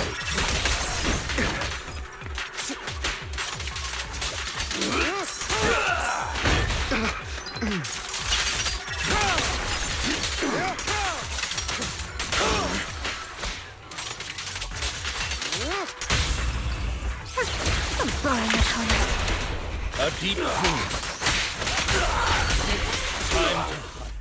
More of Landon's serum survives than expected. Fortunately, since they're still here, it means Dina hasn't executed the final step of her plan. There's likely a lot more stashed around here, and we have yet to locate the missing people. Our actions here won't go unnoticed. Perhaps they're making plans to deal with us on their side. With Landon and Dina's concoctions combined, she may be capable of creating a sacrifice that obeys her. If it comes to that, this will get far more troublesome. How about we split up? Hugo and Lycon will destroy what remains of the substance around here, and Vivian and I will go search elsewhere. Very well. Let's go with your plan. But be careful if you encounter Dina and her people. According to Camille, she's absolutely obsessed with completing her father's dying wish. Who knows what she may try? Let's part ways here for now. And perhaps the other manager could use EOS to guide us. Sure. I've been feeling better these past few days, so just follow me. It's only now that I realize how fortunate we are to have two Lord Faithins. Although, I feel like our work's doubled. In the past, Belle and I would only ever work on the same route. Greater power means more responsibility. And in any case, I'm sure the mayor would be able to provide double compensation. He's a very generous person, after all. Right, Lycon? I will request additional compensation from the mayor. Compensation is just one aspect. It's one thing with Belle being in the Hollow in person, but now with us working on separate routes, I can't help but worry even more for her safety. Oh, but I trust in your abilities. I'm just not quite used to this. As we talk, Vivian stands behind them and suddenly shuts the keys and one of them very truthfully approaches the area where Landon's still restored. Uh-oh. Very recalls the tears she said, but she's looking at Faith and the destiny she saw, but This is the future I saw. Lord Pathan.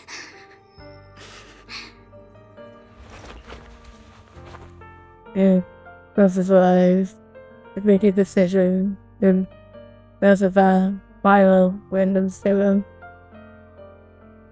If tragedy is inevitable, then let the misfortune fall upon me. I'm sorry.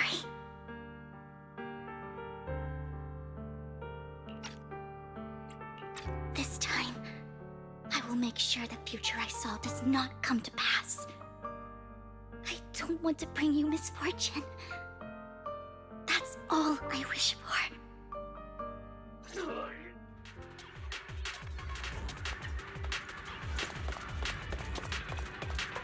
Oh no, they're gonna do something sad, aren't they? Me, Lord Phaethon. What's up?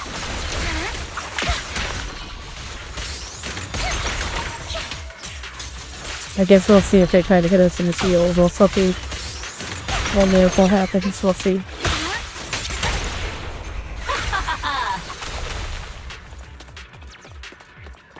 To Lord Phaethon, there might be more serum here. How dare you steal from Lady Dina? I'll try to go easy on you. No promise.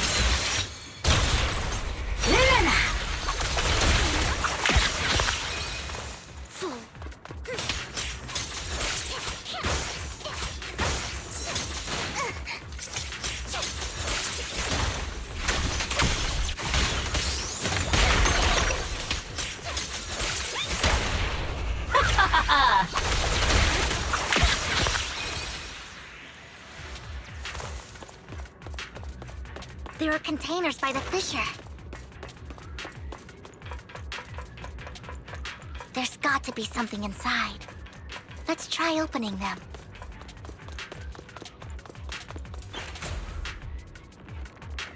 I don't want the money any more places for us go. Our family to make it just in my thing, please. We need to thank you. Are there any other captains? There were, but they will tend if there are so many fails. They're all dead. We just want us go. They're going to intend to with us with. My friends will get out. My friends will get you out. We'll deal with this. Don't be afraid. We'll get out of this hole alive. We promise. Really? Thank goodness. Be careful. I think people will bond with us and all the fails now. Really, very scary fails. Can you imagine what she's planning to do with such a massive one of the fails? People will die. Everyone will be killed by those fails. Roughed off. Hush, say no more. My friends will get you out. Read the rest of us. After contacting Hugo and Icon, they quickly wired, and then she decided to have them first take the surveillance to a safe place. Vivian, you continue to search for any overlooked victims. They have to leave the voice phones. It must have been tough for you to find this place. Vivian, if you had stayed out of it, I wouldn't be so eager to get rid of you. Those people have been taken to safety. You're all out of options. They're just mere test subjects. So what if they get away? There will always be people consumed by greed, and therefore, they will come willingly to me. In any case, what are a few sacrifices in comparison to the completion of Father's grand ambition? Dina, you deceived those people. They didn't come willingly to you. You tricked them, just like Landon did back then. Deceived? Father gave hope to those who had everything taken from them by the Hollows. Vivian, you once rejoiced at the hope Father offered you, too. Before Father took you in, you were no more than an omen of disaster that no one wanted. It was Father who gave you shelter and a purpose for existing. Do you remember the first time you bestowed a blessing under Father's guidance? How did you feel when that person looked at you with adoration and gratefulness? That was the first time you felt hope. Like your existence had a purpose, right? Don't forget that it was Father who, through what you call deception, gave you hope. And you, what have you done? You basked in Father's attention and everyone's adoration, only to destroy everything. Do you think that by leaving the Exaltists, those people will live better lives? Of course not. Those who suffered under the Hollows will only continue on as walking corpses, without the hope Father gave them. Do you really think you're some sort of savior, Vivian? In the end, you're just an ungrateful brat who brings misfortune to those around her. It was you who destroyed everyone's hope. Not everyone wants to live in false hope, Dina. You say it's because of greed that people willingly become your sacrifices. Perhaps those people aren't entirely virtuous. But that greed is just wanting to live a better life beyond the Hollows. What you and Landon have done was never about giving people hope, but exploiting it. Stop lying to yourself. Deep down, you know what Landon did was cruel. No. Back then, when Landon wanted to inject you with the serum, the fear in your face was as plain as day. I saw it all clearly. If all of this is as righteous as you claim, then why did you make such an expression, Dina? Don't look at me with such pity! Father did nothing wrong. All of this is to make something of the Hollows other than disaster. That's everyone's only hope. Dina, it's not too late to stop. Stop living in this lie. You know what would happen if a sacrifice loses control and escapes the Hollow. It's not the Hollows that are to blame for those people's deaths, but the hope you keep talking about. That will cause more despair and claim more lives. That is merely the necessary sacrifice to accomplish a greater goal. No one deserves to be a sacrifice. Your hypocritical magnanimity disgusts me. I can always go and get more test subjects if they've escaped. And I will be able to replicate Father's serum with enough time. With you gone, I'll be able to complete Father's gift to the Creator and fulfill his last wish. Camille, release the failed subjects. Lady Dina. Camille, are you going to do what you did before? You keep saying you'll follow the Creator, but it's all lies. Lady Dina, the Hollows took my family from me. I understand that there's no way to get back what I've lost. It was Lord Landon who told me that the Creator would guide me. One day, Hollows will no longer be disasters. Everyone will be able to survive inside them. I look forward to the day when this hope becomes reality. I watched you grow up, and I know that you've always looked up to your father. He gives you hope, and I destroyed that hope with my own hands. I know the pain of loss, so I've always felt guilty. I want to atone for the hope I destroyed. But Dina, I don't want to ruin more lives, and I don't want to continue watching you destroy yourself. Vivian is right. Not everyone wants to live in false hope. So, please, stop. Camille, are you abandoning me too? I'm not abandoning you.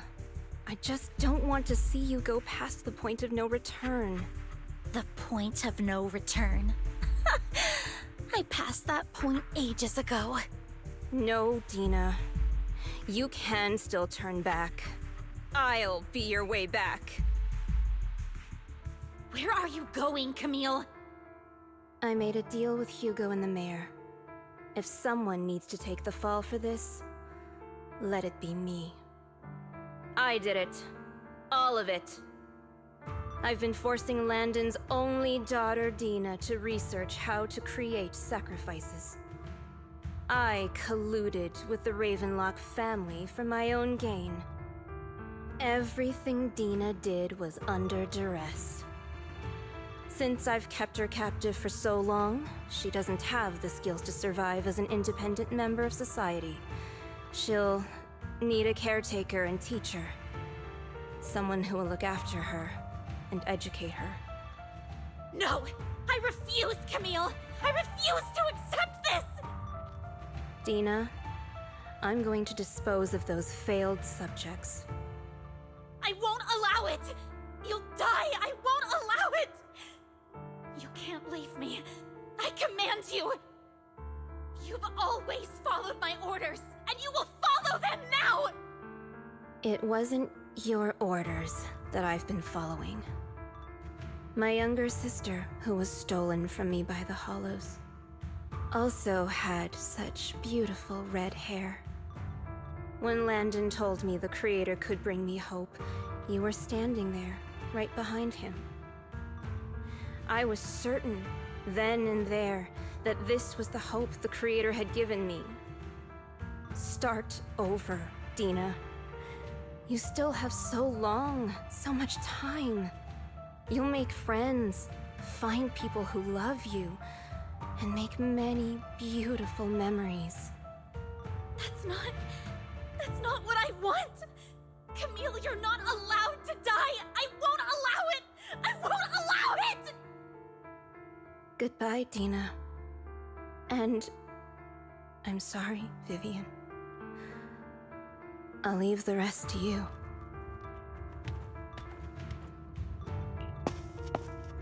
Camille quizzically walks towards the fissure as Aya stares after her disappearing figure. In a moment, she also walks forward. Vivian is about to stop her, but Aya uses the force to open the container door and figures surge out, blocking the path. Force. Take out these ethereals first. We can't let Camille's efforts go to waste.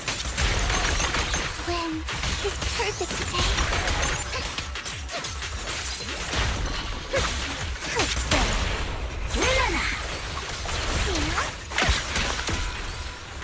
Don't touch her. Look around.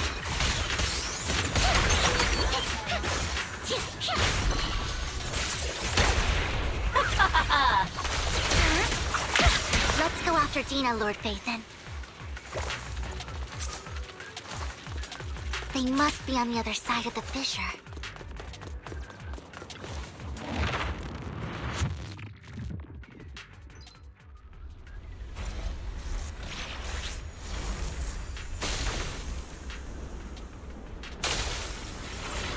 Oh.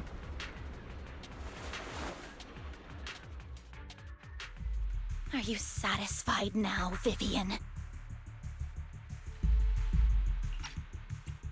You were the one who brought yourself to this point. You're saying this is all my fault? Losing my father, losing Camille. I wish you had never come into my life. At first, when Father brought you home, I was happy. There are so many Exaltists, yet Father never allowed me to get too close with any of them. I never had any friends either. But when Father brought you back, he told me to take good care of you, that you were my first friend. I was also so happy the first time you took my place in helping Father select a person to receive the blessing, because it meant you were different from all those other people. You could stay with me. But soon, I grew jealous. You took the attention that should have belonged to me. You even took Father's love from me. It's only because of my ability that Landon... I know, but... Vivian, jealousy is something you cannot control. Of course, the same goes for fear and hatred. I was terrified that one day you would look at me and shed tears. I knew if that day ever came, Father would not hesitate to force the blessing upon me. And when that day did come, I hated you for causing my father's death. Tina, you knew everything about what happened back then, so... why are you still defending Landon? And why didn't you tell me back then? If I had known earlier, maybe I could have found a way. Because it's the only thing that makes me more special than you, no? It proves I had Father's trust. I was more useful to him. Vivian, you said you wandered without a home ever since you were young, hated by anyone you encountered. You were happy to gain recognition from everyone and help Father when you were among the Exaltists. But in the end, you discovered you were being used, so you felt betrayed and hurt. Then, what about me? All I ever had was my father. I've never known a life outside of the Exaltists. Ever since I was young, my only purpose was to help Father select who was to be blessed. The only purpose I had was my father and the Exaltists. I've never been taught anything else, Vivian. It is what little value I have and have ever had. In the end, you took even that from me and completely destroyed it. You think you're doing good and fighting evil. You've only managed to affect a small part of your world. But have you ever wondered if maybe that's all there is to my world? I never wanted to hurt you. You are also my first friend. And that's why I wanted to save you back then. Save me? You and Camille all talk about saving me. Why don't you understand? To me, loss is so much more painful than death. Tina, you can start over. Everything Camille did was so you could live on. Let's leave the Hollow together. There are so many amazing places in New Eridu. This time, I'll take care of you. I've also met so many amazing people. I'm sure they'll love you too. Okay, Tina? Vivian, I can't forgive you. And I don't want to forgive you. I have nothing left. If what little hatred I do still harbor were taken from me, well, I refuse to be so pitiful. I won't apologize, Vivian. Medical supervisor takes a lot of settling to own arm. Soon, use the pistols to kill on the body. Purge of fortune. I don't want to hate myself. So I can only hate you for killing my father, and hate Camille for leaving me. That's just the kind of person I am. Hateful and despicable. I refuse to owe anyone anything. I refuse to feel regret. I won't. Vivian, I will keep hating you. I will take all who are precious to you.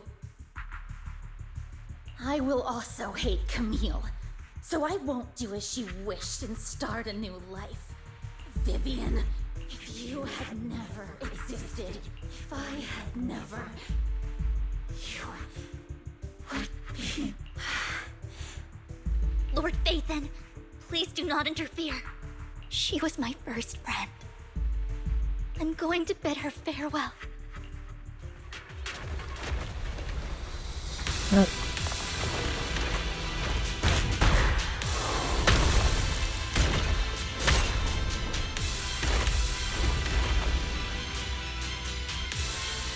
Tina, soon the pain will be over. Lord Phaethon, don't come any closer!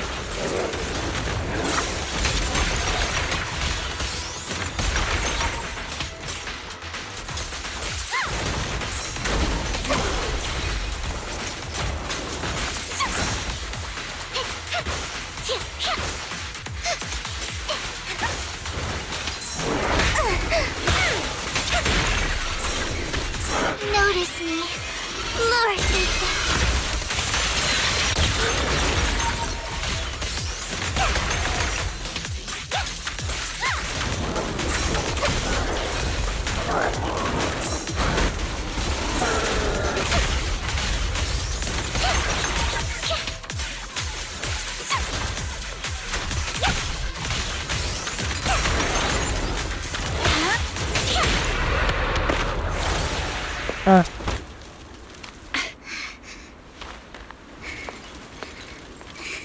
Behind you!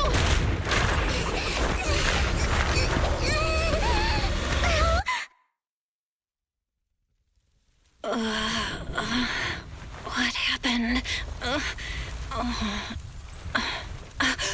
What the...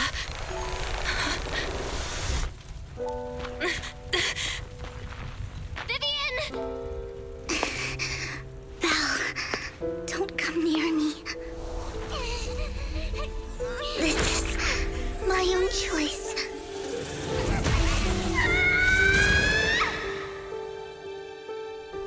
I will change the fate I saw. Vivian! I just want you to remember me when I looked my best.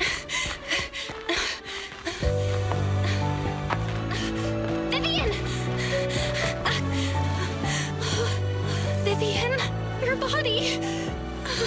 I'm sorry you had to see me like this, but I don't want to be the one that only brings misfortune anymore. No, please. No. It's so warm, and the night is beautiful.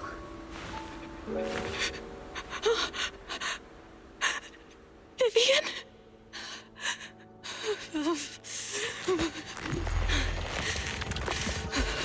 No.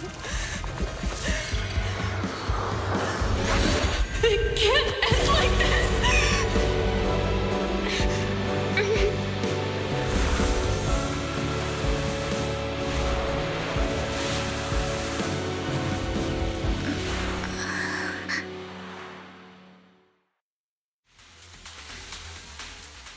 Well then.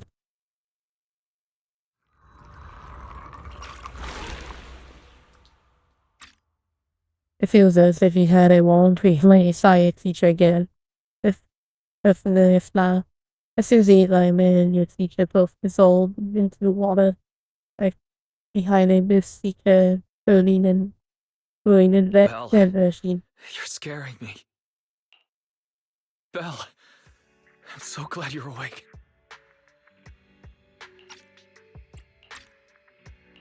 What happened? I remember Vivian and I... Wait, where's Vivian? She injected herself with Landon's serum! Hugo and Lycon brought you out of the hollow. You were in a coma and... I'm so glad you're safe. And you said Vivian used the serum on herself? But she looked fine to me, barring a couple of scratches. Hugo sent a message earlier saying he got her checked over, and she was alright. Can you recall what happened? The situation was dire, so Vivian used the serum on herself to defeat the ethereals. I saw the crystallization process starting to occur. And then I can't describe it, but I think I saw something. At the time, all I was thinking about was wanting to remove the crystals from Vivian. I don't even know what I did. But then I passed out, I guess. What happened after that? When I led Hugo and Lycon there, it was just you and Vivian lying on the ground. We didn't see anything else. Never mind that for now. Belle, do you feel any discomfort? Just a bit dizzy. For tonight, just get some rest. Hugo and Vivian said they'll come over tomorrow, so we'll discuss everything then. Okay. Good night then. This time, there are little strange sounds or effects in your dream. You see these things throughout the night. Oh, you have to wait. Vivian, you feel like on a while at the video store. Lord Phaethon! How are you feeling? Vivian. I did it again. Lord Phaethon! How are you feeling? No headaches? Leg pains? Heart palpitations? Loss of appetite? I was just so worried. Sorry. Anyway, Lord Phaethon, I'm so glad you're okay. What happened this time was all my fault. You only became an ethereal to defeat Dina. If it weren't for you, neither of us would have made it out alive. So, what happened? Belle said she saw the crystallization process start, but I didn't see anything through Eos. Hugo, Lycon, did either of you guys see anything strange? Allow me to explain. Miss Vivian told us what happened after she awoke, and the mayor arranged a full medical checkup for her. Based on the results, Miss Vivian indeed shows mild corruption sequelae. But if the crystallization process had already started, the lingering effects should be far more severe. To be precise, if the process had already reached the point of mass surface crystallization, it should have taken no time at all to become an ethereal. So, the mayor theorizes that it was the etheric energy within Master Proxy's body that affected Vivian's condition and the surrounding etheric particles, causing Vivian's corruption to recede. Essentially, corruption is a reaction between the etheric particles inside the body and in the surrounding environment. Therefore, it's not necessarily irreversible, just that currently our mainstream method of defense is prevention. How come I didn't know I had this ability? How's it even possible for me to influence other people's etheric particles? That makes it sound like I can manipulate etheric energy at will. Master Proxy, you are special. This is a gift your teacher left you. Our teacher? So this has to do with her? I don't know all the details, so I cannot explain everything to you. My apologies. However, Miss Yixuan might be able to answer some of your questions. She will visit you sometime soon, so please feel free to ask her any questions you may have. She has quite an eccentric personality. If she causes you any inconvenience... If she causes trouble, can I file a complaint about her to you? Master Proxy, you have always been a people person, so I trust you will handle things just fine. That's code for I don't want to deal with the crazy person. That just makes me more worried. In any case, the mayor has asked me to give everyone his most sincere gratitude. Unfortunately, the mayor could not come personally, but has promised everyone a favor. Provided it's within his means, he will offer his unconditional assistance once. There is no time limit on this favor. Unconditional, What if I wanted his position as mayor? If that is what you desire, then the mayor and his subordinates will be first in line to vote for you in the next election. As for the other votes, you'll have to work for them on your own. But should you assume office, I hope you take full responsibility for handling all day-to-day matters and lead by example.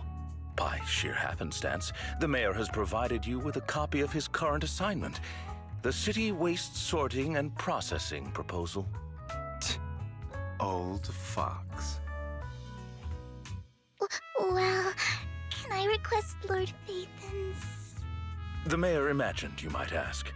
I have prepared all the necessary documents, and the ceremony expenses will be covered by the mayor as a gift. As long as Master Proxy agrees, we can sign and process the documents immediately. But this matter requires mutual consent and cannot involve coercion, confinement, or one party's lack of consciousness. Stop! I would never do that to Lord Phaethon! Probably. At least not today. As for you, Master Proxies, the mayor has some sense of what you desire. That said, he hopes you might speak with Miss Yixuan first before you decide the timing of that favor. He could like so big wing. And he sits in one side. And as always, you can smell the aroma of noodles from the neighboring noodle shop. You snippet of Sophie's music from the store. Thinking as time goes on, that they will always be friends by your side. After eating, you feel like already take the lead. Well, you feel it alright. Like I was saying, you can control each of the particles, and it was a gift from our teacher. I'll keep thinking about that. That's one of the strange thing. Be sure to investigate her. But let's not talk about that for now. It only just started to feel better. You should get some rest. I'll be with you. I'll be there with you whatever happens in the future. That's time for rest. Oh, let's do that. And there's probably gonna be another cutscene.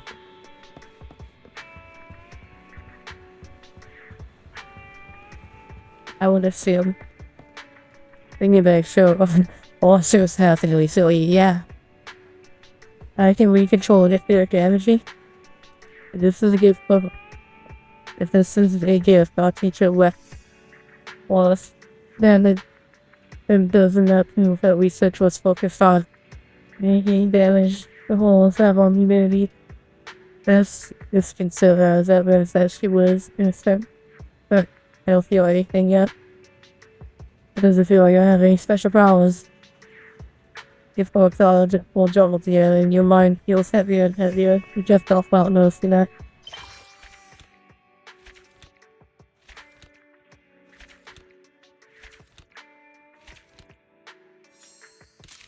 Okay. I'll be right back. Okay, sorry about that.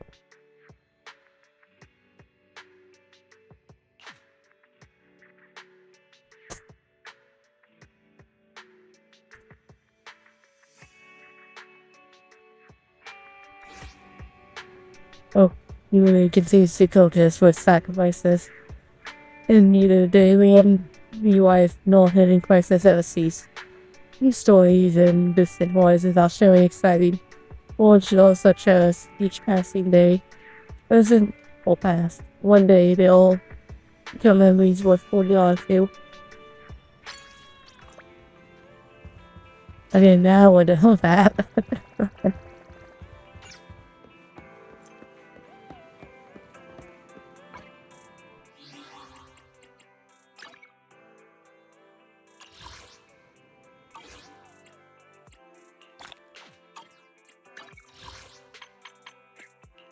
I think that was the longest, like, chapter we've had so far.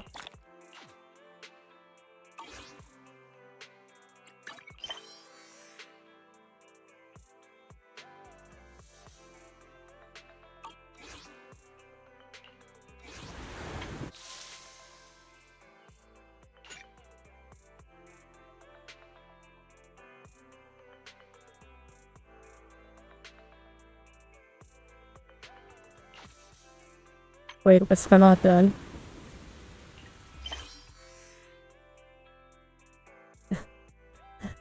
Okay, we're still not done, apparently. Okay, then you want to just take away your baby stuff.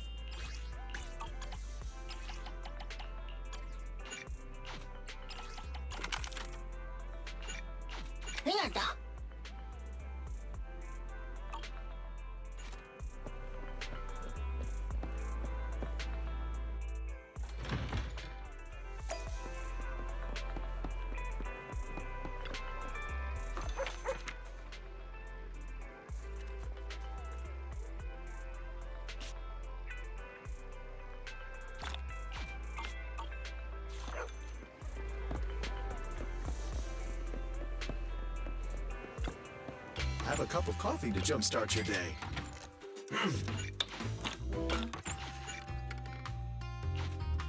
Whenever you feel lost, you can always come back here for a cup of coffee.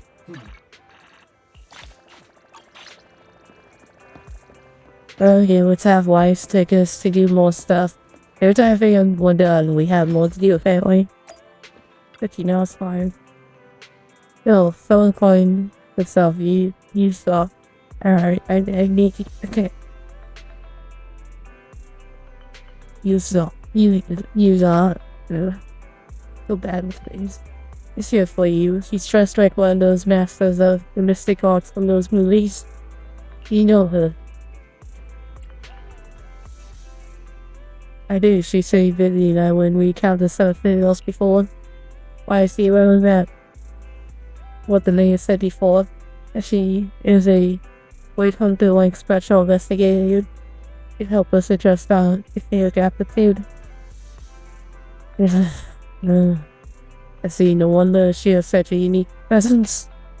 Find her, we have good thing.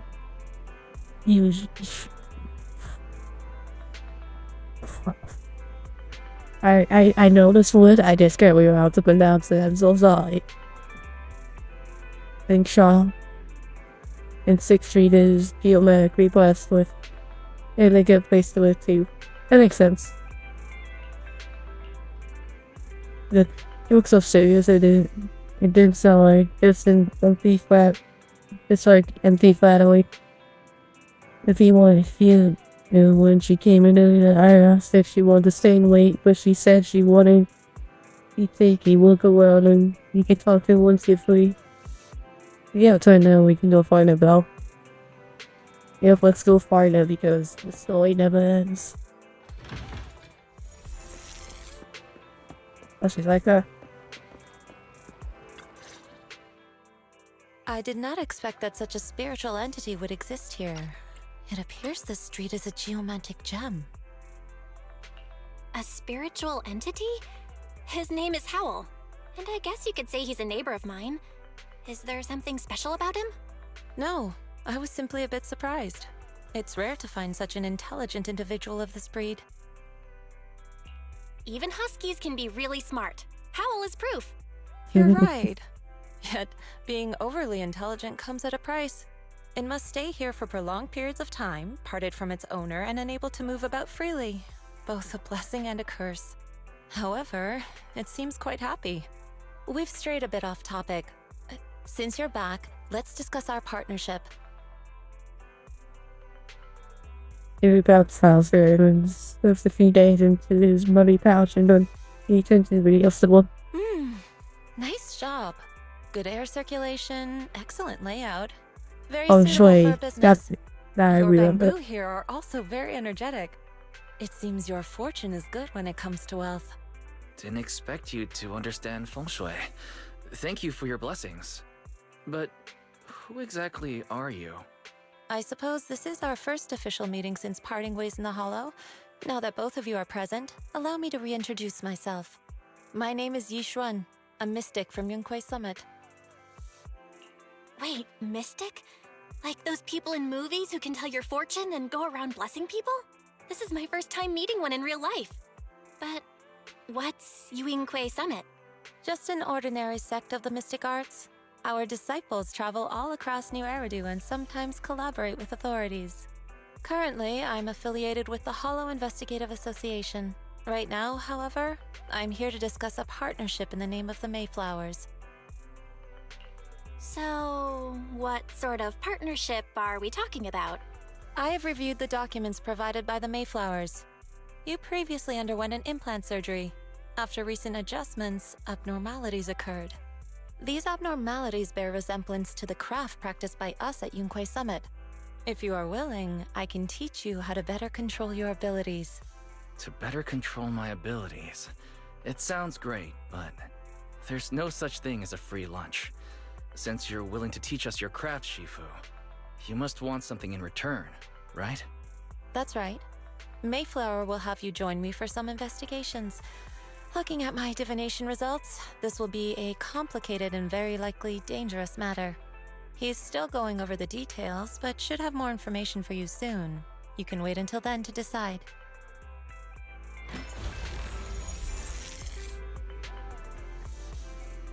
What's needed about the weather is nice today. Perfect for going out.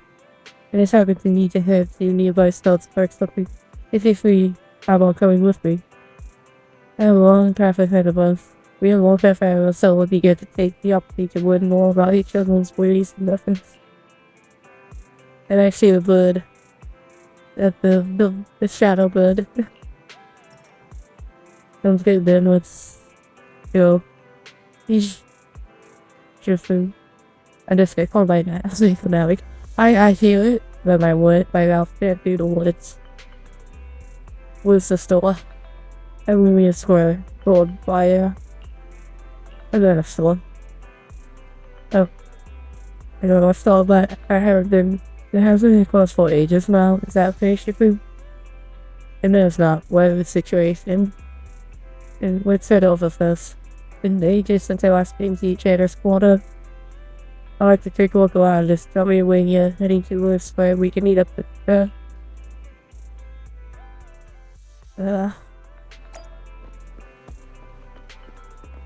This is the story that never ends. I keep thinking that we were at the end of now this more and more, which I don't mind. I just like, oh.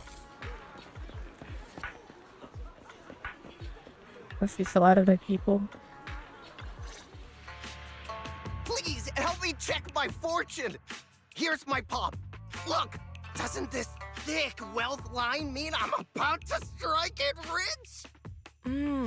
I've looked it over and your fortune is decent. Huh? You barely looked at it and you're already done? You have good fortune. What? You don't believe me? I do. Thank you so much. Next, it's my turn. Hey, wait, hey, quit cutting in line. So, this is where you were. Who are all these people? You're here, Belle? I decided to take a break. I didn't expect so many people to come seeking my divination services. Don't worry, I need no more than a simple spell to solve this matter. Fortune-telling services is 10,000 dennies per session.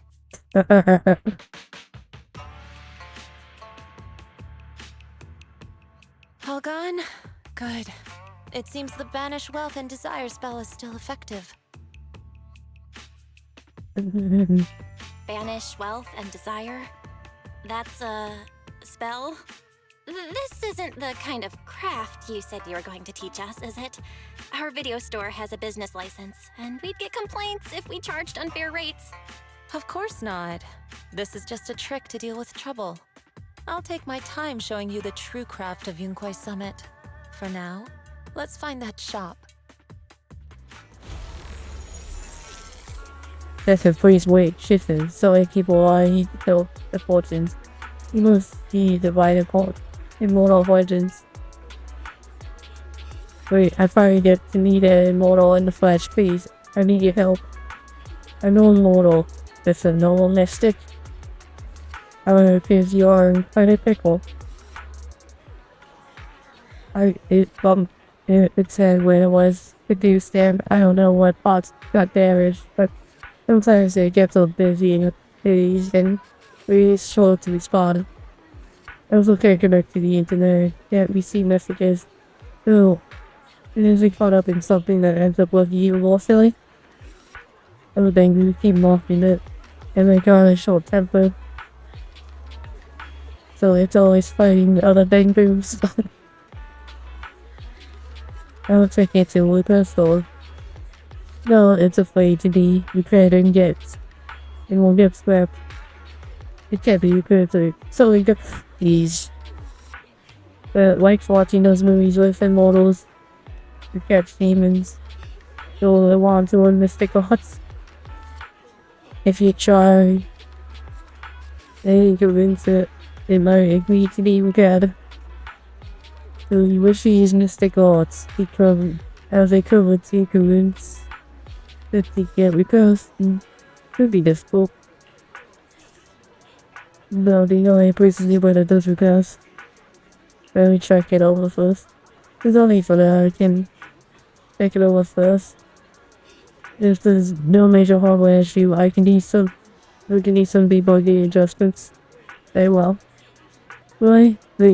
Amazing. You two are amazing. My phone is not far from you. Please go and check it out.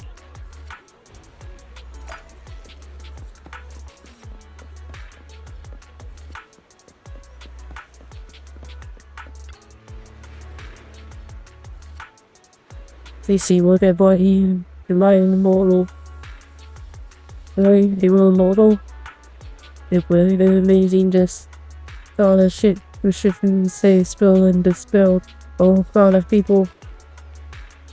Even said it trained you in the mystic arts. We have been waiting for this day for so long. Yes, I don't know what to walk this path of mistake you must have been. And it count for it. These are all you. The insist on the path unless the mysticism trickle over you. Wow, clear it can be like one of those really protagonist learning awesome mystic arts. Gain divine powers on the head, then taking revenge on those boys. A dongle for a dongle, a widget for a widget, anything they did to me in the past. CC will make them pay for or tenfold. Calm down now, let me check your parts first. Okay, please. You can't check Angry CC's parts. It's met with modules a little bashed up, but the damage is minor. You fix it.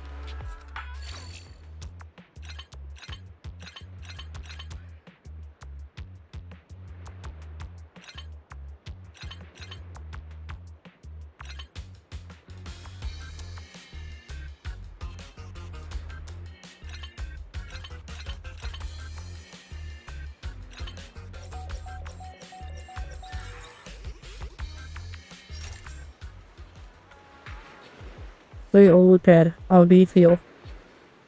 And that was, what was that? Wow, countless messages, updates, especially before I saw, oh, could this be? Is this what they call enlightenment? Whoa, amazing. I've been enlightened since. Imagine since you're now connected to the internet. Thank you, please be my mentor. My official shuffle. It's a bit late for that. Yeah, natural family must own your state of mind. Once you mature a little more, you may come and seek mentorship. You don't know much of bamboo furs, but I can teach you an incantation, feel of calming. When you feel agitated and wish to fight those of the bamboo, you can recite this incantation under your breath. Their words are made of defective parts. They'll seek a really conflict and disaster. I see that brains are made of defective parts. The brains are made of defective parts. The bamboo contemplates this for a while and gazes. He glows by them. That's so amazing. I can recite this spell. Those bully bamboo won't be so irritating anymore. Thank you for teaching me the spell of calming. It really works. You're welcome. No one should not get into fights if possible. If he must, be sure to win the fight. Understand? Understand. Thank you. Thank you, Shifu. Both Shifu. Thank you both for helping us. Since you're all right now, it is time for us to take our leave now. Let's head to that store. Yishun Shifu. The store is right up ahead. Yes, this is the place. Yeah, that was... Ah, this is the one. Seems it's closed. Another wasted trip. Not necessarily. 1 second, please. Fruits and herbs in the living and it's enough for the door. Only saw a call saying breaks open the door. This is something to I'm a half fast. Is there someone inside? Relax. The boss prefers to do business with people they know. They like their peace and quiet, so they rarely open for customers. I'm an old acquaintance and just wanted to retrieve something. What a strange private business. Shifu, what exactly are you retrieving? Just some things needed for our future investigations. You'll know in time. Really? Shifu, I feel like you're always so mysterious. Rest assured, I'm not hiding anything from you. It's simply because the correct time has not yet arrived, so there is no need to rush. Since we've already obtained what we came for, let's part ways here. There will be plenty of time in the future. We will certainly meet again.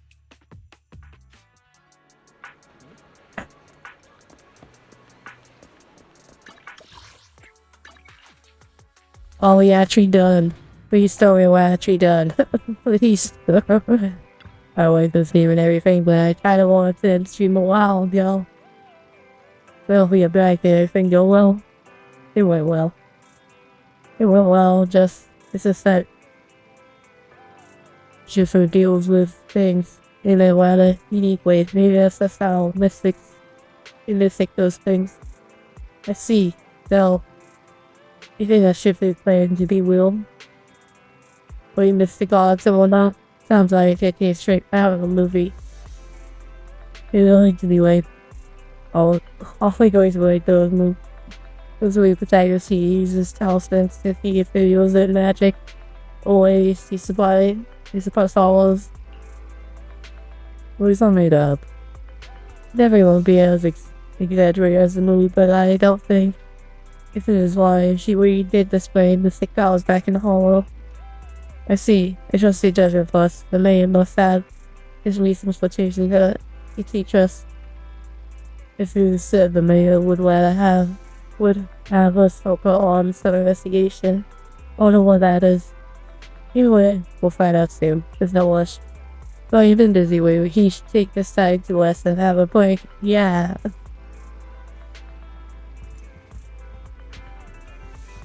Now we're finally done with that chapter.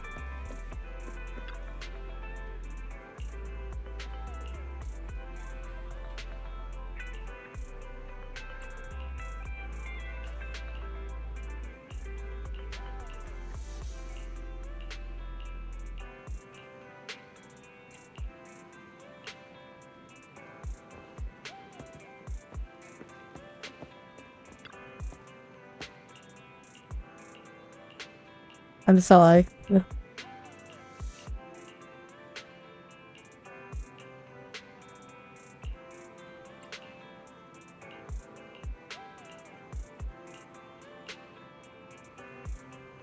Okay, enough moving around. I think it's a good time to end. We did all that and plus a little bit of extra at the end. Night was it well? It was a good stream.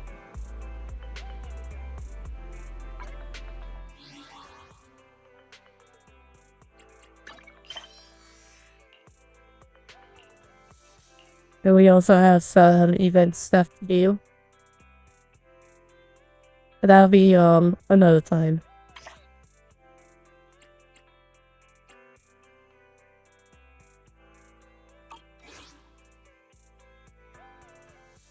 Let's go ahead and switch to the ending soon.